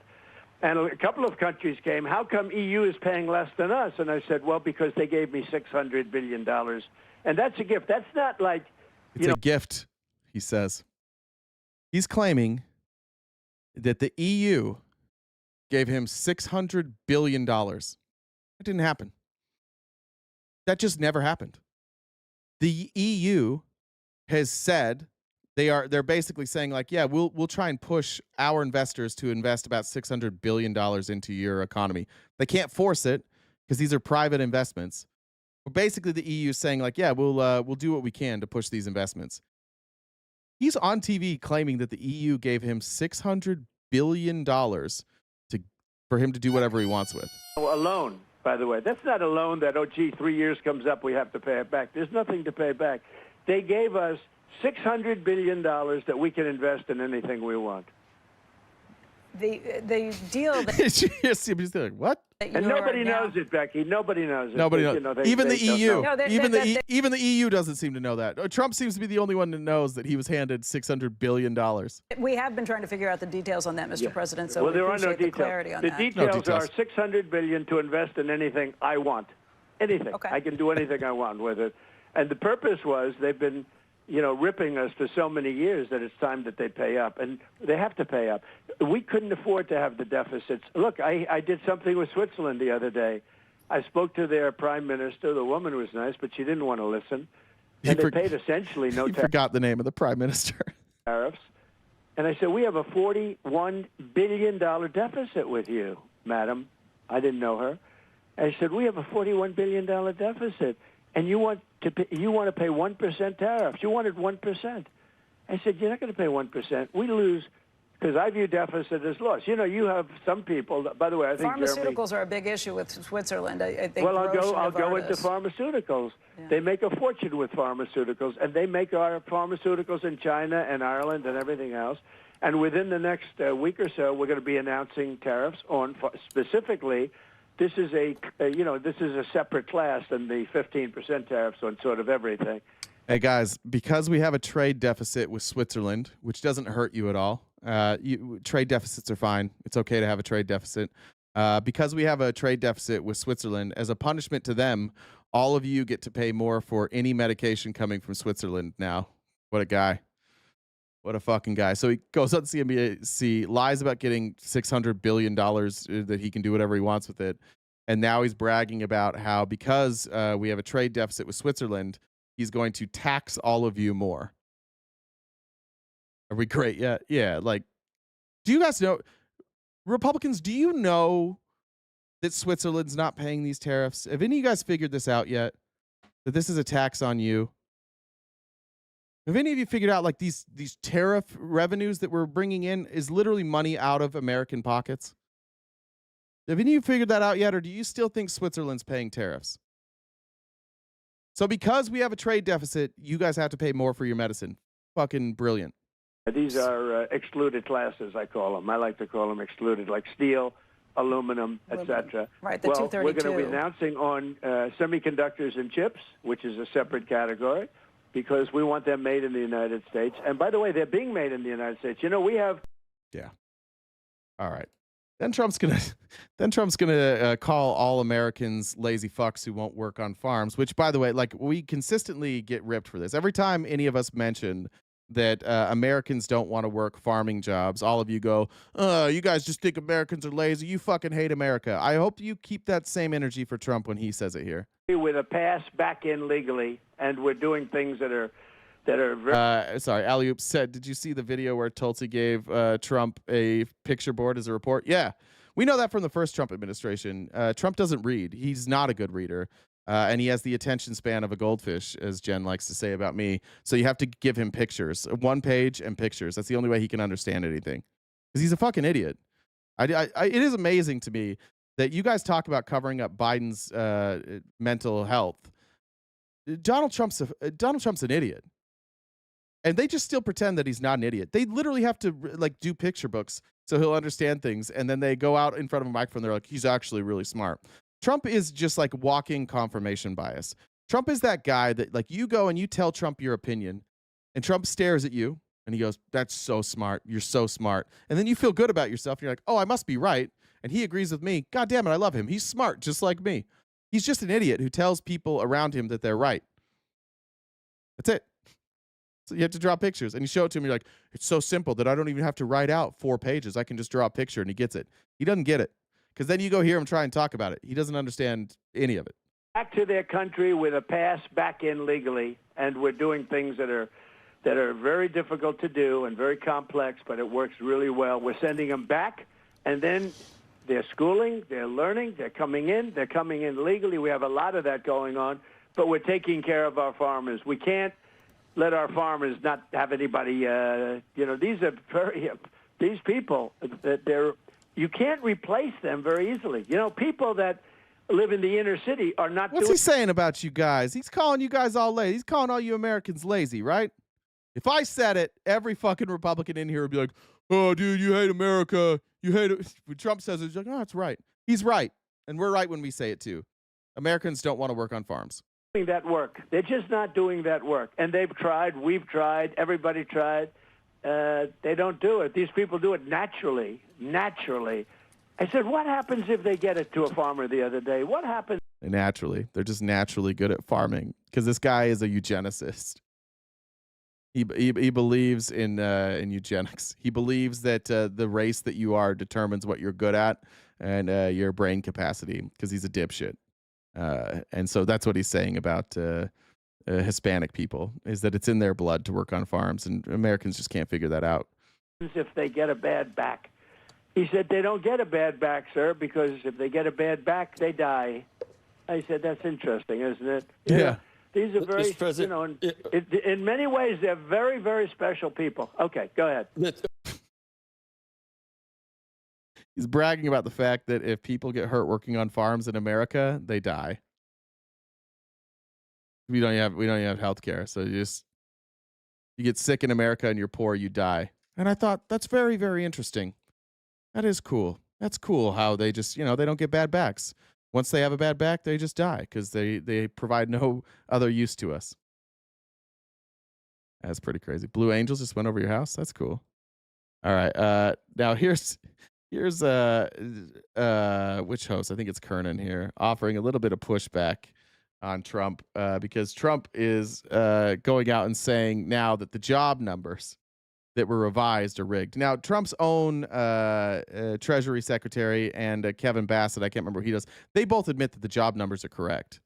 They both admit that these terrible job numbers, the new revised number is far more correct than the first number. Nobody thinks the job numbers are fake. Trump just doesn't like them, so he fired the person to try and make them look bad. And even like the Trump, the people going out and running cover for Trump in the media, they're all saying that the problem with the BLS director was that her initial numbers were wrong, not that her new numbers are wrong. So everybody has conceded that job creation is at lows that we haven't seen since, I think, 2009. Everybody agrees with that, except for apparently Trump. Somebody forgot to tell Trump that the numbers are accurate. To make them look bad. And these are statistical changes based on this antiquated system, and it's just a big leap to go to rigged. And then it also, Mr. President, it makes anyone you pick is going to be, critics are going to say, hey, he's picking a guy that's going to give him or a gal that's giving him the numbers that he wants. So it undermines confidence in the system to some extent. You had, according to many people, all the rights in the world to try to replace a commissioner when hasn't gotten any better. But that is maybe a bridge too far, according to most people.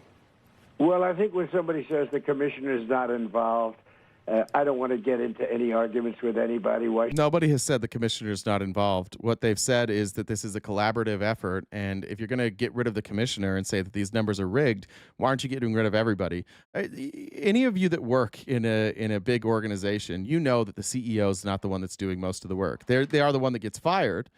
But if the CEO is doing work that is wrong, you would then have to go in and correct all the work that's being done too. Trump's fired this person because he didn't like the results that they were getting, and then he's going to go on and lie about a few more things here. Should I? She's a very nice woman. Exactly.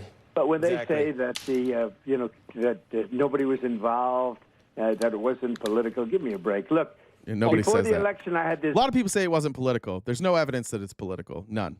Massive outflow of beauty for Biden. I mean, he didn't know he was alive. And for Biden, the economy was roaring. It was a beautiful thing. And I said, there's no way this is happening. It's going the opposite direction. And 2 weeks later, they said I was right. But even if you look at the original, the ones from the other day, the numbers were very timid. And then they announced something that made them even more timid on top of it. On sort of a reporting day, I don't know why, it just seemed a little bit more important than most times when they announced these numbers. We talked earlier that the unemployment rate is still low. It's 4.2%. It's fine. I'm not saying earth-shattering. But I will say this. The numbers before the election were earth-shattering. I'm not saying these were earth-shattering, but then they announced a couple of 100,000 to make it look a little bit worse from, months before. I said, where did those numbers come from? So for as much as you want to, it's a highly political situation. It's totally rigged. Smart people know it. People with common sense know it. And a lot of people like to keep their head under the covers. Okay, so he's talking about these job numbers, and let me see if I have. Okay, so the job numbers he's talking about, and he keeps bringing this up. You'll hear it from Republicans all day today. Donald Trump keeps saying that in November, before the election, there were all these great job numbers for Biden. And then after the election on, I think he says November 16th, suddenly they revised the numbers and they reduced the number of jobs created by 800,000. That is kind of correct. The problem that Trump has with that statement is it happened before the election. It happened in August. Long before November. So Trump is trying to say that these the job numbers are political because before he was in office, they lied for Biden and they revised the numbers after Biden was in office. And now they're revising the numbers while Trump is in office. I did this through the Biden administration. They revised the numbers down many times under Joe Biden. I know because you guys came into my chat and you were like, did you see the new jobs numbers that were revised? They didn't actually create that many jobs. And I was like, yeah, this always happens. This is how this works. They revise the job numbers. They either go up or they go down, but they never stay the same. There's always a revision. Never months later does the number stay the same. It always moves someplace. But this new conspiracy theory that Trump's trying to drum up, where they dropped the jobs numbers by 800,000, that happened in August. I can show you the article, actually. I think I have it in my notes. Let me see if I have it here. Here it is.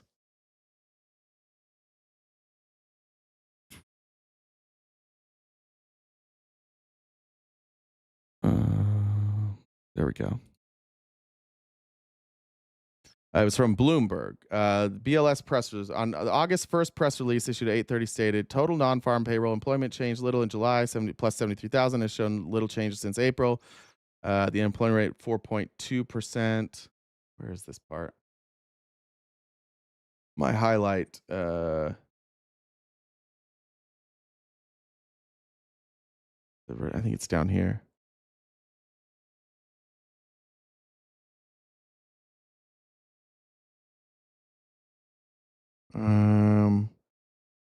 Yeah, a month after the election, the October figure that Trump is saying was revised upward. As for Trump's reference to an 800,000 or 900,000 reduction in late August 2024, well before the election, BLS announced a preliminary estimate that the number of jobs created over the 12 months ending in March of 2024 would be adjusted downward by 818,000. This is what Trump is referencing, and it took place in August. The number actually, the October number, it was revised upwards.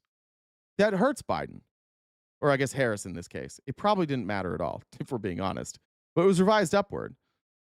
So Trump's revisionist history is unbelievable, and the fact that Republicans can watch this guy, who's clearly cognitively not coherent, and say like, "This is our guy. He's doing a great job." I don't know what to tell you guys. He's a crazy person. Now we have Trump now talking. I mean, he's going to go to poll numbers. They're supposed to be talking about money. He's going to talk now about the gerrymandering in Texas.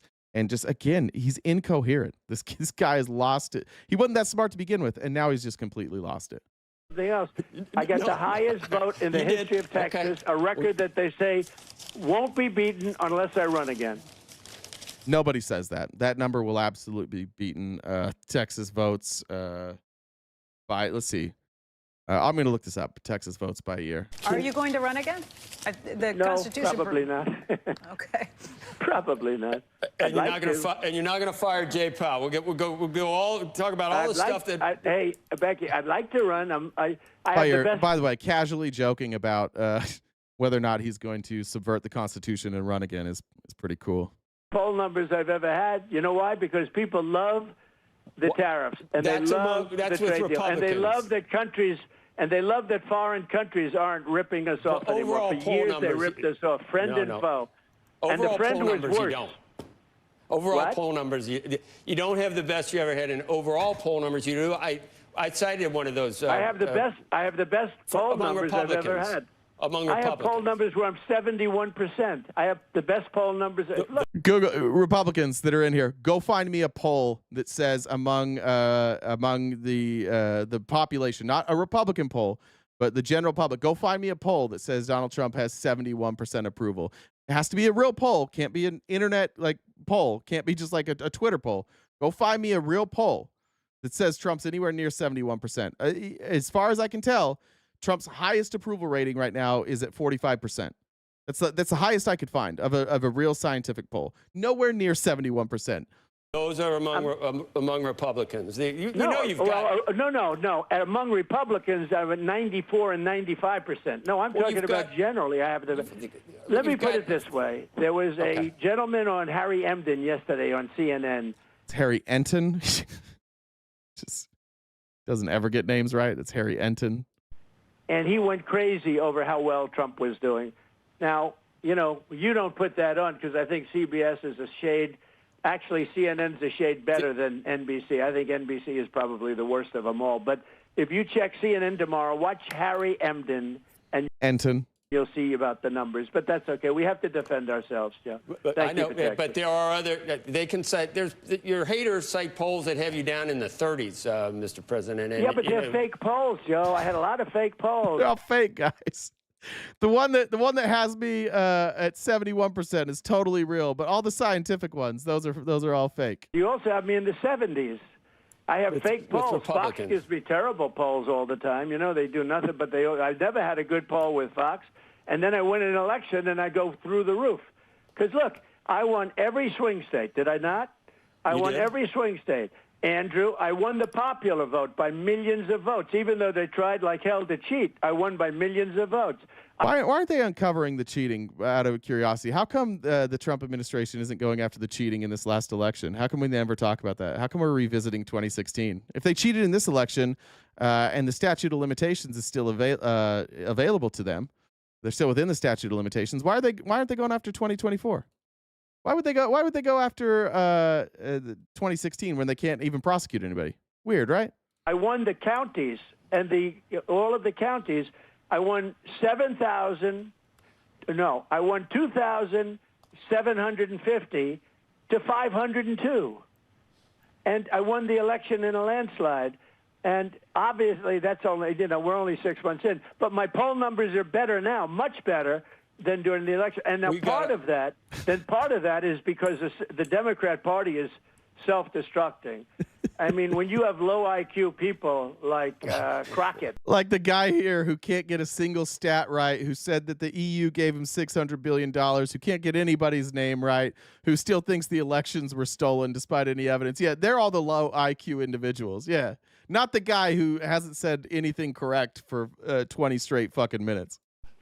I wonder if she's in a relationship to the late, great Davy Crockett, who was a great gentleman. I wonder if she's got any relationship to Davy Crockett, the great old Davy Crockett. But you have this woman Crockett. She's a very low IQ person. Somebody said the other day she's one of the leaders of the party. I said, you got to be kidding. I wonder if Jasmine Crockett's related to Davy Crockett, he said.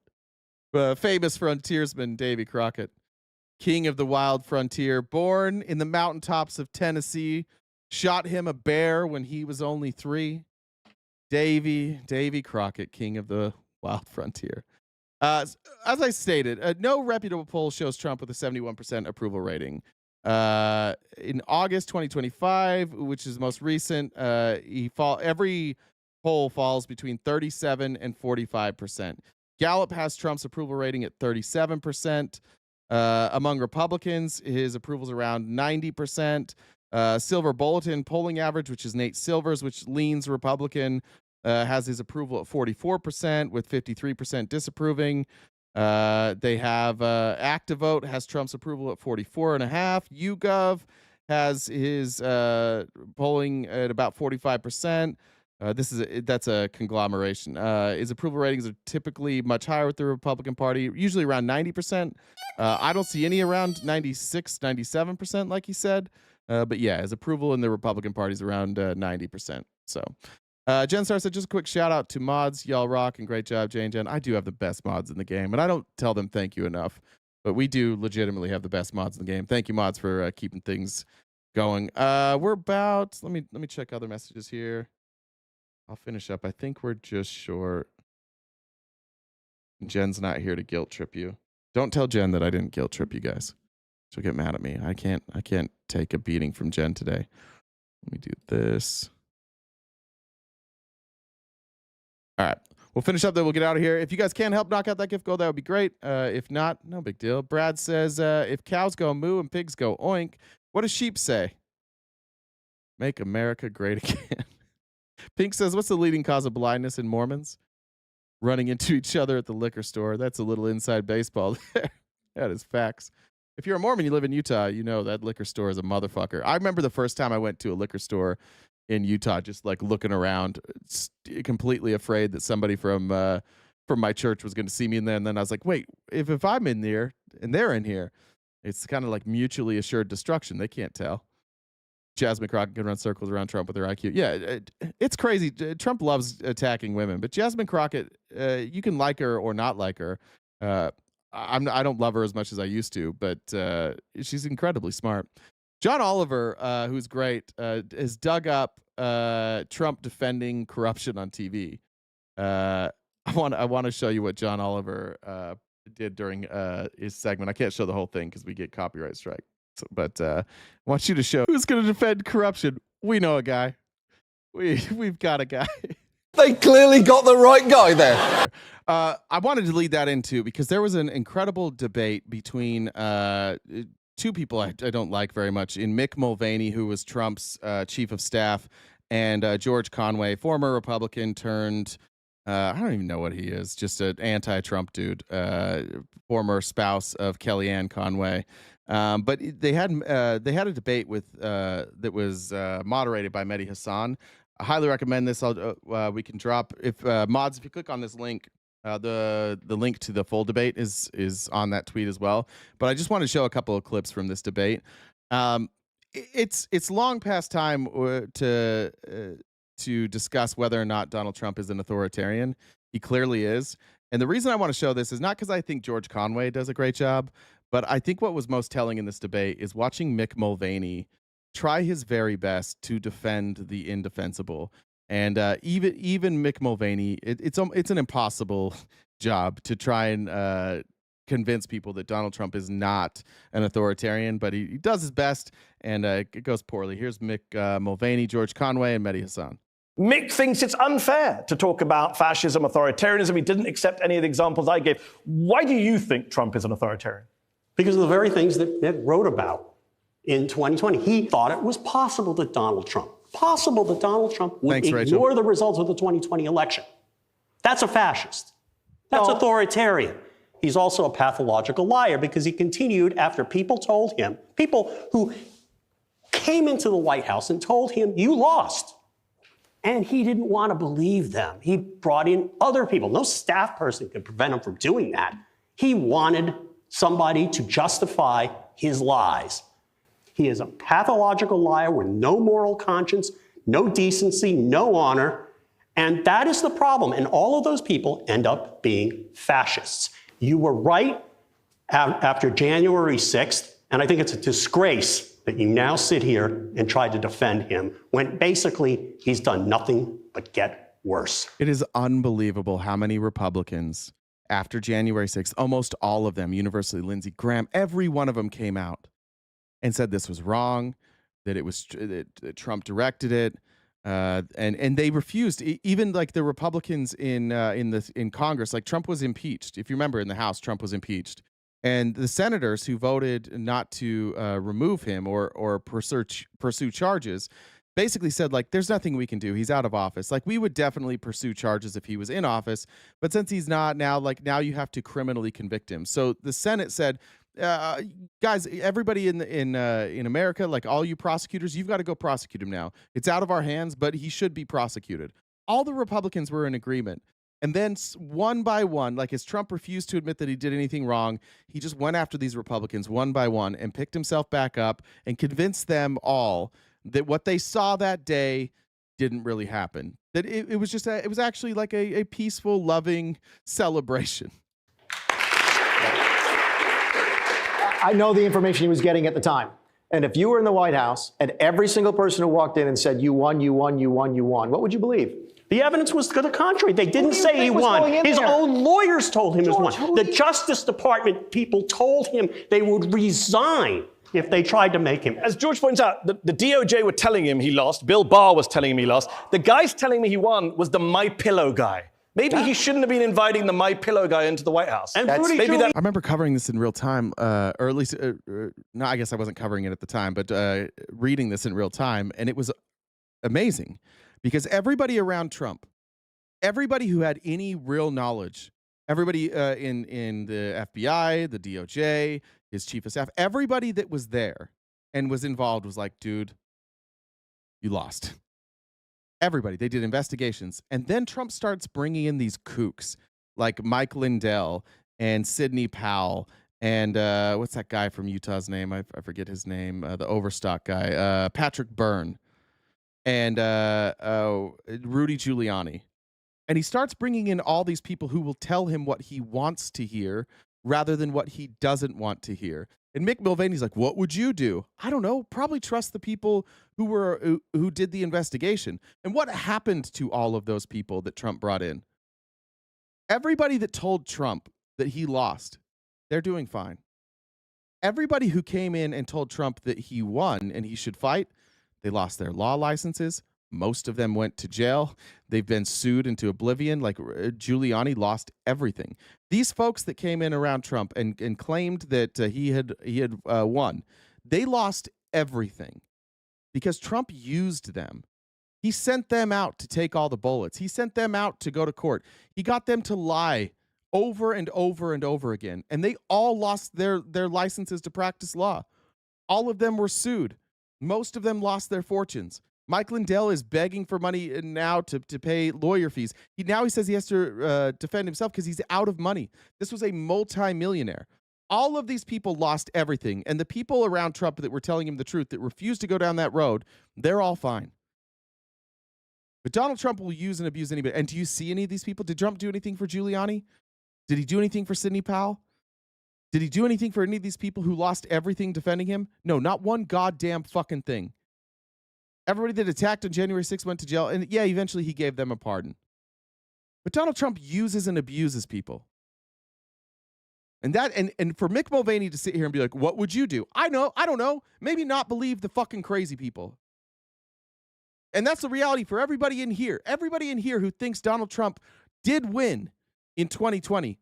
Ask yourself why all of his lawyers lost their licenses and why most of them went to jail. Why most of them pled guilty, by the way. It wasn't even a corrupt system. Jenna Ellis, go watch her deposition where she admits that they were all lying. That they didn't have any evidence that the election was stolen. They just really, really believed it. So they were willing to go before courts and lie. Go look at the Dominion lawsuit when they sued, almost got $1 billion out of Fox News that cost Tucker Carlson his job. Everybody loses around Trump except for Trump. Why? Because he will let everybody around him take the fall. Because it's absolutely 100% a fucking cult. And those who don't join the cult and fall in line, they're all fine. And everybody who joined the cult, they got fucked. It's disqualifying. I don't like the fact that My Pillow guy was a senior advisor to the president. Whose fault was that? Whose fault was that? Donald Trump is ultimately responsible for his advisors. There's no question. So why give him a pass then? because I understand how the presidency works. It's one of the most isolated. There's never been a president like this. You know this. That's fine, but that doesn't mean it's fascist. All presidents are different. Yes, he is his own thing, and I get that. Isn't the problem, though, Mick, twice now tonight you've said he got bad information on the photo, he got bad information on the election. Maybe the President of the United States should be someone who's smart enough to reject bad information. Again. Yeah, where's your... Look at that answer. But he's not, because he's dumb. He's a dumb guy. In fact, it's an easy rhetorical point. It doesn't make you... Leaders should be smart, It not doesn't dumb. make you a fascist authoritarian Put that if to you one don't side. do what you just Put said. that to one side. Face it. You accept that leaders should be smart and not dumb. Yes, a basic criteria. I would prefer people to be smart and not dumb. And yet tonight you've told the audience that Donald Trump was dumb on 2 occasions. He listened to a My Pillow guy and he listened to an unnamed aide who gave him a clearly doctored image. My difficulty with the Trump decision-making was allowing those people to be advisors to the president in the first place. All right. That clip. Here's another one here. I forgot to label this one. I can't remember. Let me see. Yeah. I'll just let it play. This did come out on the 31st. Like I said, you can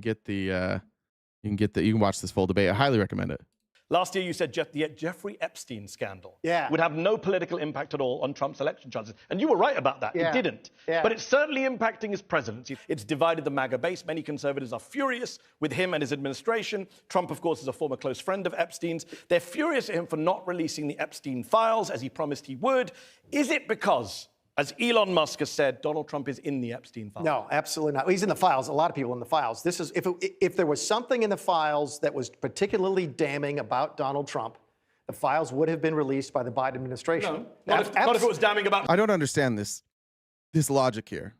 If there was damning information, Biden would have released it. But there's no damning information, so Trump won't release it. I don't know. That doesn't make any sense to me.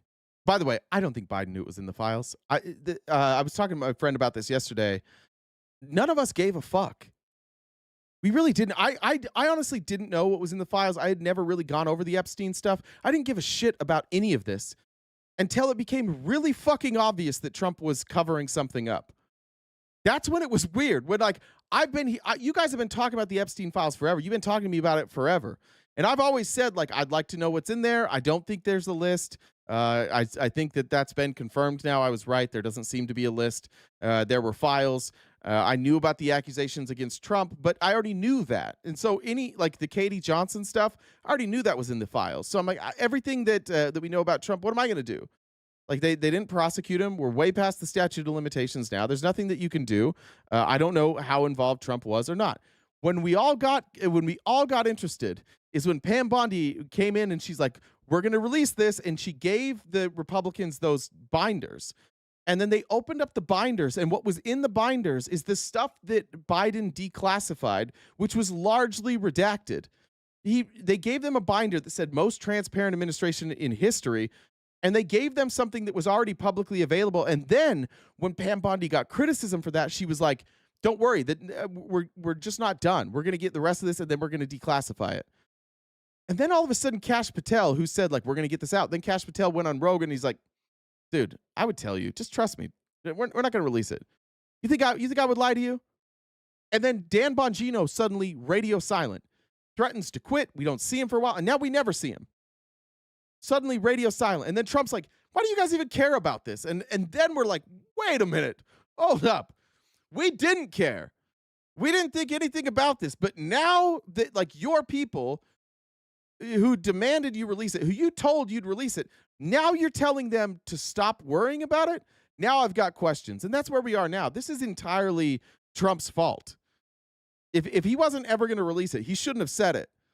But now that he has the opportunity to release it and he's telling people you shouldn't care about it, that's why we care now. Bill Clinton as well. Not if it was damning about. Can I please just okay? If it was really damning about Donald Trump, they would have released at least that part. My guess is, and it's an educated guess, is that it's particularly damning of very important people on both sides of the political aisle, which is why Trump doesn't want to release it and why Biden didn't release it either. If it was just about Trump, it would have come out. That I agree with, actually. And I think it's because it's going to show intelligence. I think that it's going to burn sources, which fuck them. Fuck them. I don't care if we have to lose sources because we protected a criminal, a sex offender. I don't care. If we have to burn CIA sources, if we have to burn Netanyahu, I don't care. None of us care. Republicans in the chat, you guys don't care. You don't want to protect that either. You want the truth. We all want the truth. This is like the most unified thing we've had since Trump came around. I don't know if there's ever been anything that Americans were more unified on. I just looked at polling yesterday. 90% of Republicans want the Epstein files released. 98% of Democrats want the Epstein files released. I dare you to find me any issue where both sides, 90%, want it released. And yet, they try, and some of you guys do this. You're like, oh, you guys didn't care. Who cares? Who cares if we cared about it before? We all agree on something. Why are we arguing about whether we wanted it before? Is it true that like a ton of Democrats want it released because they think it's going to make Trump look bad? Abso-fucking-lutely. Why do you care? If you're not in a cult, if this isn't about your obsession with Donald Trump, why the fuck do you care if he's guilty? Wouldn't it be nice to have J.D. Vance as president anyways for you guys? You could have a coherent president who's not a sex criminal. You do understand if Trump is in those files and has to step down, you still have the presidency, right? We don't call a new election. You get J.D. Vance. J.D. Vance is a far more capable leader and communicator, and he's coherent. Why the fuck do you guys care if Trump's implicated? And if he's not implicated, if it exposes everybody but Trump, holy fucking shit, he's vindicated. That's great. It's a win-win for you guys. Either Trump is vindicated or you get J.D. Vance. Why do you care that we only care about it now? Because we've been hardwired at this point to just constantly disagree with each other and hate each other. 90% of America agrees, release it. It's got to be 100% of independents. We all want this released. Why are you allowing this dipshit Donald Trump to tell you not to care about it or to focus on Obama? Chief of staff when Epstein apparently died by suicide in Yeah, prison. You were? Yeah, we checked. So, yeah. Trump at the time baselessly suggested that Bill Clinton might have killed him, as he does. Baselessly? Okay. You think Bill Clinton might have killed him? Okay. Yeah, Bill Clinton, who's no longer in the government, and his wife, who's no longer in the government, they definitely were the ones that killed him, and not Donald Trump, who was the president at the time. Just checking. I don't know how loyal Is Bill Clinton on the list? I mean, you were chief of staff at the time. You didn't come out and correct him, so maybe you do share that insane view. Not my job. That literally is your job as chief of staff. No. You just said earlier the chief of staff controls information coming to Donald Trump. Who told him that Bill Clinton killed him? It's not the job of the chief of staff to correct the president of the United States. And as between who knows the job of the chief of staff, you know a lot about a lot. You don't know a lot about. But you just told me the definition was to protect Donald Trump. So you failed. The job of the president of the United States is to make sure he gets good information. And he failed because someone told him that Bill Clinton killed Jeffrey Epstein, and you didn't protect him from that. Did they tell him? Yeah, he retweeted a post saying that Bill Clinton could have killed him. So again, I mean, you're saying you didn't see any of the video stuff, you weren't involved. This doesn't rise to the level of chief of staff or the White House, and yet you're confidently saying that Elon Musk is wrong and his name's not in the files. How do you know? I didn't. No, I absolutely didn't. In fact, I think if you go back and look at the tape, I imagine that Donald Trump's name is in the file someplace. There's photographs of them together. Okay. So if there's a file someplace. Chatterbox said, so glad I found your podcast. Everything is clear and concise and easily digestible. Thank you. As a former Republican but jumped ship in 2016, Republicans just want to watch the world burn. I'm with you there, Chatterbox. That's when I left too. Welcome. It's good to have you. Which I assume there is. Trump says his name is not in anything. So he's lying. I could imagine. Why? There'd be photographs of him. But he said it's not him. I have to imagine his name is on the list someplace. He was a member at Mar-a-Lago. By the way, Trump kicked him out of Mar-a-Lago for being too weird. True story. Nope.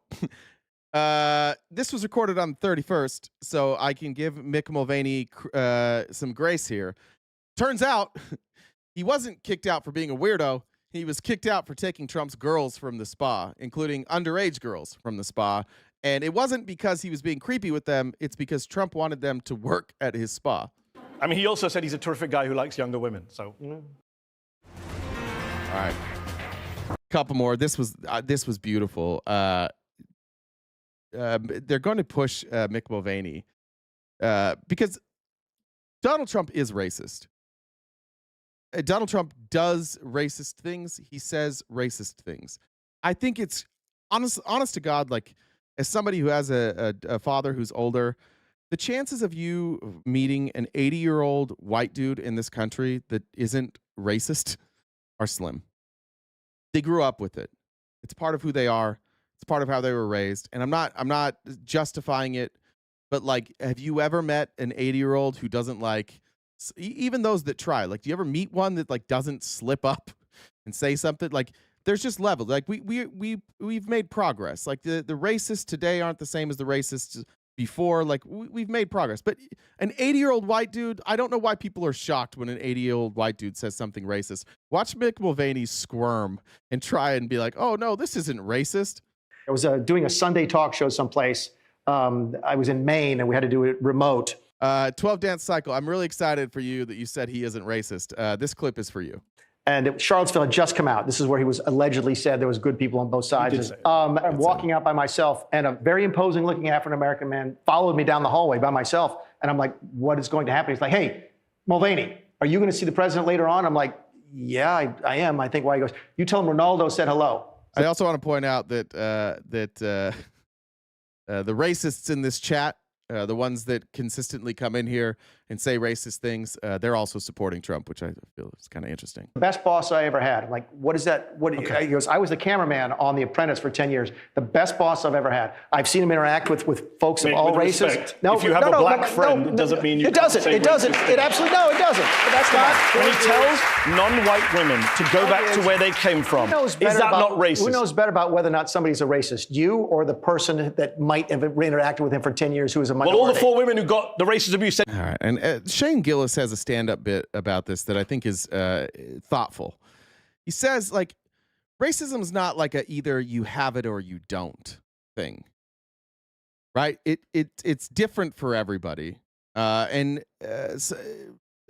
example, like having a black friend doesn't absolve you of ever doing or saying something racist. Also, sometimes you can be racist without understanding that what you're doing is racism. But it's just like if I consistently speed because I don't watch my odometer and I don't have a good feel for speed, does that mean that I just like speeding, or I'm not very aware of it? It could be both, right? You can say I've said things, certainly. It was not that long ago. I remember I called somebody a shyster lawyer. I was unaware that was anti-Semitic. And sorry for using the term, but I wanted to get it out there. Admittedly, I heard it from episode of It's Always Sunny in Philadelphia. I didn't know that, right? But I said it. Was it racist? Yes. Does that mean I hate Jewish people? No. When you find out, like, is the racism something that you're actively dismantling, what you should recognize, like, oh, I shouldn't say that, and then you adjust. Donald Trump doesn't adjust. That's one of the big problems, and some of you that defend him don't adjust. When you tell 4 members of Congress, all of whom are born here, I think, to go back from the country they came from, what other explanation do you have other than racism? And let's see Mick Mulvaney try and figure it out. He was a racist. And you don't think politics has anything to do with that? All right, how about all the black and brown people watching who have been told since they were kids, go back to where you came from playground onwards? It is the most racist insult known to black and brown people. I can't speak to that. I can speak you were chief of staff. I can speak to Donald Trump, not a racist. Hold on, you've told me earlier you know the job of chief of staff. I don't, so I'm asking. Yes. Is the job of chief of staff to say something when the boss puts out a racist tweet? Publicly, no, never. Privately, did you call him out and say you I don't talk about what I said to the president privately. You do. No chiefs of staff do. You do. Very rarely. It's funny, you can tell us a story about Ronaldo and you went and told the president and you've told us what the president said. Yeah. But when it comes to what he said to you when you apparently may or may not... Thank you. It's technically anti-Semitism and not racism. Thank you. Thanks for clearing that. Yeah, you're right. Not have called him out for racism. I did not, let's be perfectly clear. I did not call him out for racism on this because I don't believe it to be racist. Why not? Because I know those people. Okay, what country is Ayanna Pressley from? I have no idea. She's from Cincinnati, Ohio. Okay. So what country is she from? She's American. So why did you say to tell her to go back to the country from which she came? Because this is how Donald Trump communicates. I genuinely Because this is how he communicates with racist dog whistles. He's not racist. It's just how he talks. He just talks like a racist. But inside, I know inside how he feels. What a crazy fucking thing to say. You never know how anybody feels. I don't care if it's your spouse. I don't care if it's your best friend. I don't care if it's your parents. I don't care if it's your kid. You never know how someone feels. All you ever know is what they show you. So, yeah, is it possible that you could say racist things and not internally be racist? I don't know. I don't know. I guess you could try and convince me with that argument, but don't pretend that don't defend somebody. They're not racist. I know how they feel. And then they say racist things. You're like, it's just how they talk. They just sound and act and are a racist, but they're not. Like, what a crazy fucking defense. Yeah, I know that they say racist things, and I know that they do racist things, but could you really say that somebody's racist just for saying and doing racist things? Explain to me how telling a black woman born and raised in the United States By the way, to go back to the country she came from until you is told not me the racist. story, I didn't even know she was a black woman. I don't know who she is. You should probably work in politics more. You don't know who members of Congress are, senators are. All right, Alexandria Ocasio-Cortez. I could pick her out of a lineup. Where is she from? Is she Puerto Rican? She's born in New York City. Okay. And Puerto Rico is part of? Puerto Rico is a protector of the United States, and you are a citizen. So which country should AOC go back to? She's American. So why did Trump tell her to go back to the country? I think maybe she should get her hell out of Washington, D.C. That's not what he said, though. Yeah, but her country, not leave the country. If Donald Trump said, leave the country, fuck you. Wrong. He probably shouldn't say that as the president, but whatever. But that's not what he said. He said, go back to your country. You can't go back to a place you've never been, right? Let me read to you. They originally come from countries whose governments are a complete catastrophe. Look, what is he talking about? Betty, if you're trying to convince me that Donald Trump is a racist, I'm not trying to convince you of anything. This is where, I'm asking you on television with an audience fail. watching to explain to me in good faith, what did Donald Trump mean when he told... He's trying to shut them up. By making racist remarks. I don't consider them to be racist. Why? You don't. And I'm asking why. Because I know these people, and I do not believe that was racially made up. No. You know someone doesn't mean a statement's not racist. Sure, absolutely. That's not how it works. No, because it does. Because, Racism is a state of mind. Okay? No, it's not. It absolutely is. No, it's not. Well, an act, a word, a statement can be racist. This is a racist statement. I do not consider Donald Trump to be racist. I didn't ask that question. This is one of the problems we have with Republicans in explaining racism and systemic racism and unrecognized racism. Like, you can say and do something that's racist and harmful without knowing that you're saying and doing something that's racist and harmful. And consistently this happens. Like, somebody makes a joke that's racist, or makes a comment that's racist, and you'd say, like, that's racist, and then they're like, no, I have a black friend. It doesn't matter. It doesn't matter.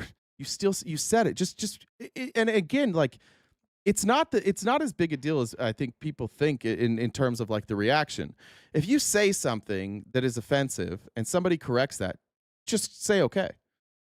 Just learn from it.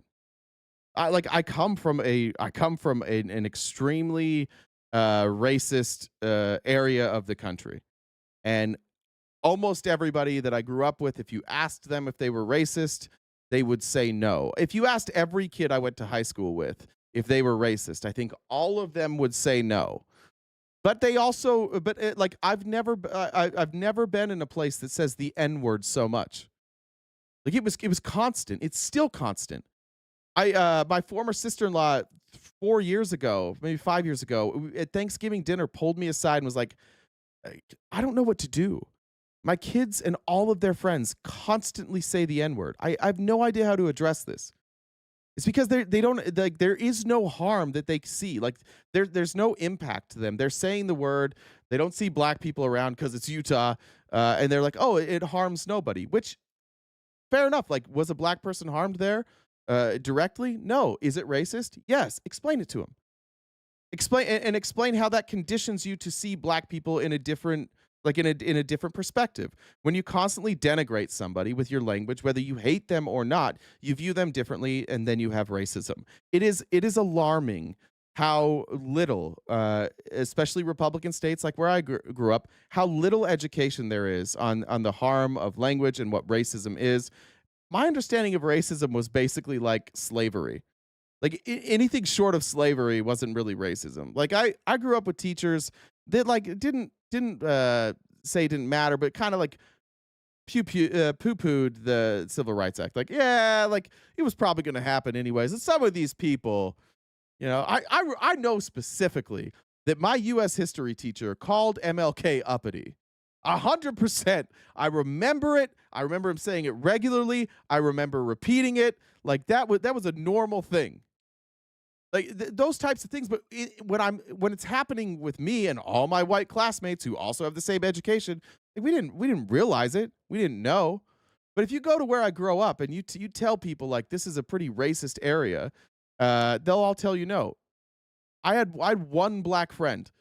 Ask that friend if where he lived was racist. Ask him. He was one on the receiving end, and he didn't ever really bring it up. Like, and I don't blame him because he was completely outnumbered. But later on, after high school, we had some discussions, and once he could get people one-on-one, he did explain some of that stuff to me.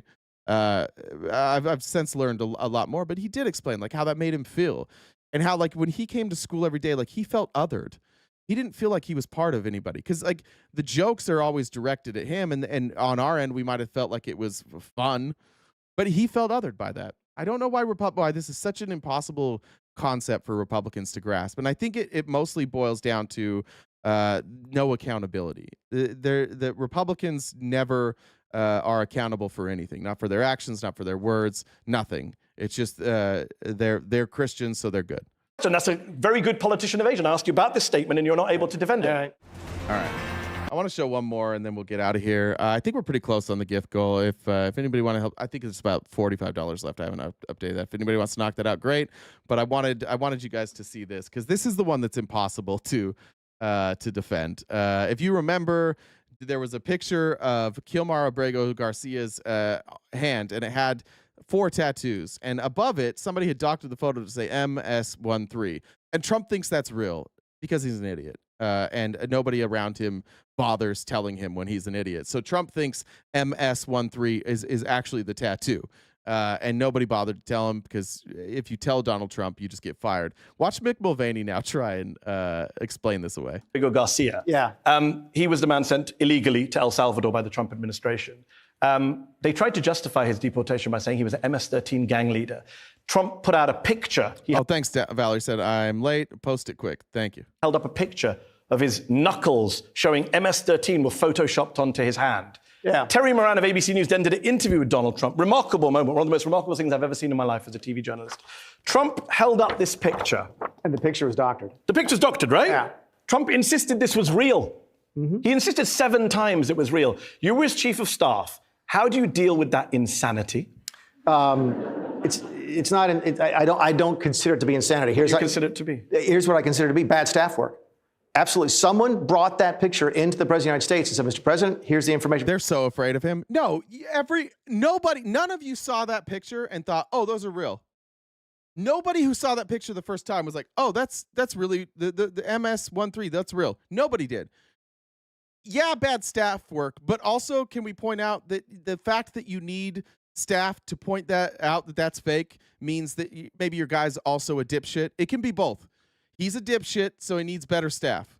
I agree with him, but let's also just like point out that he's a dipshit. Part of my job, by the way, no, absolutely. Let's talk seriously about what the role of chief of staff is. Okay. Is to make sure that the information that gets to the President of the United States is good information, because there's a lot of crap information out there, and you cannot let that stuff get into the President of the United States. Someone gave him this and said, Mr. President, look at this guy's knuckles. But a good staff work would prevent that type of information from getting in front of the President of the States. So I agree with you. A good staffer would prevent this from getting to him. They wouldn't have doctored the photo to begin with. Let's not even get into the dishonesty of this administration.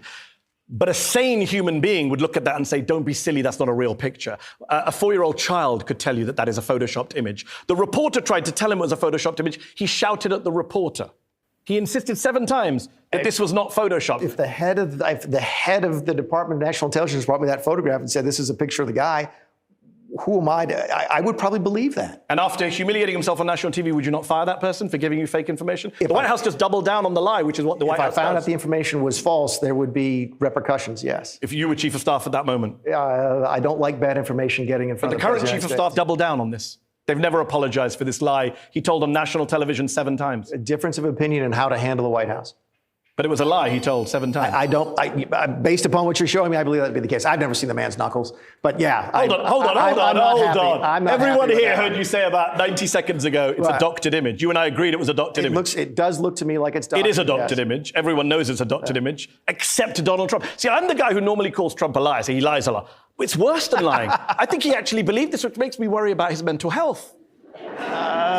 We can talk about his mental health if you want to. We will shortly, but I just want to deal with should heads roll for this? I can't defend that, and there would certainly be conversations in my White House over how to handle that. I'm glad you're not defending it.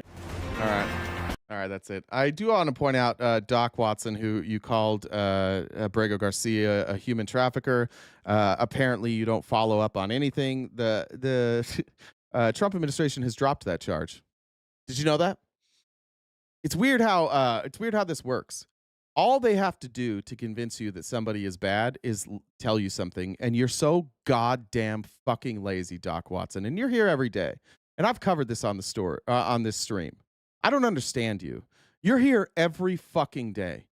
And we correct these stories every fucking day. And despite the evidence that we give you, and the fact that the DOJ has dropped that charge of human trafficking specifically, you're still willing to come on here and say this shit. It's amazing how willing you are to be this goddamn dumb. And I mean it, dude. I mean like there's Republicans in here that are smart, that show up every day. You have to be remarkably stupid and remarkably low IQ to see those images and be like, oh, those are real. And then to see and to still say that this is a human trafficker. There's literally no evidence against Abrego Garcia. He's not convicted as a human trafficker. He's not been convicted as an MS-13 gang member.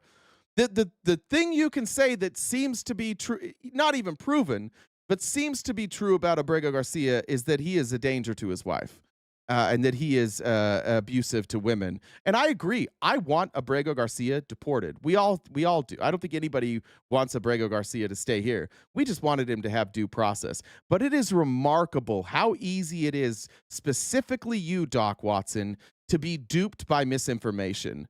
Have a little bit of pride, just like a little bit. It blows me away that you have a mind that cannot process basic information. I am concerned that you are an adult that isn't currently supervised.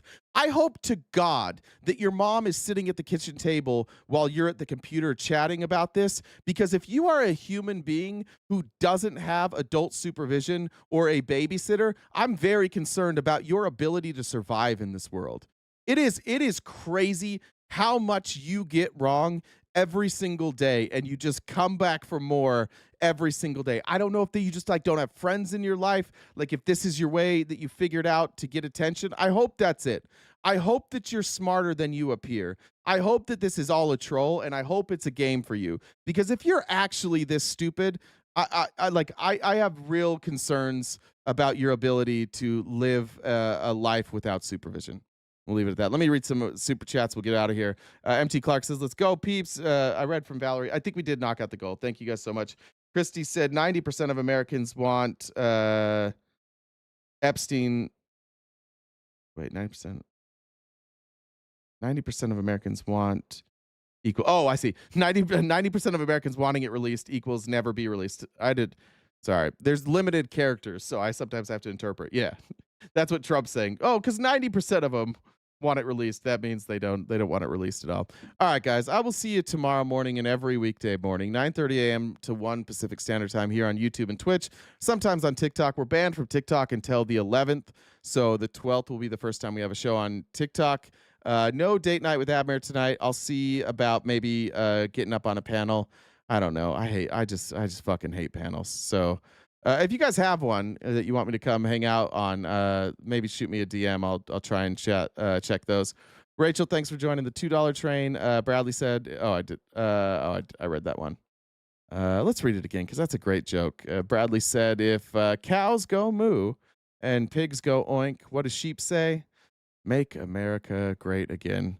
Take care of yourselves, guys. We'll be back tomorrow, hopefully talking about some Brazil and talking about how Donald Trump is an authoritarian dipshit. Until then, take care of yourselves. Take care of each other. Be nice and stay cute and cool. Have a great summer.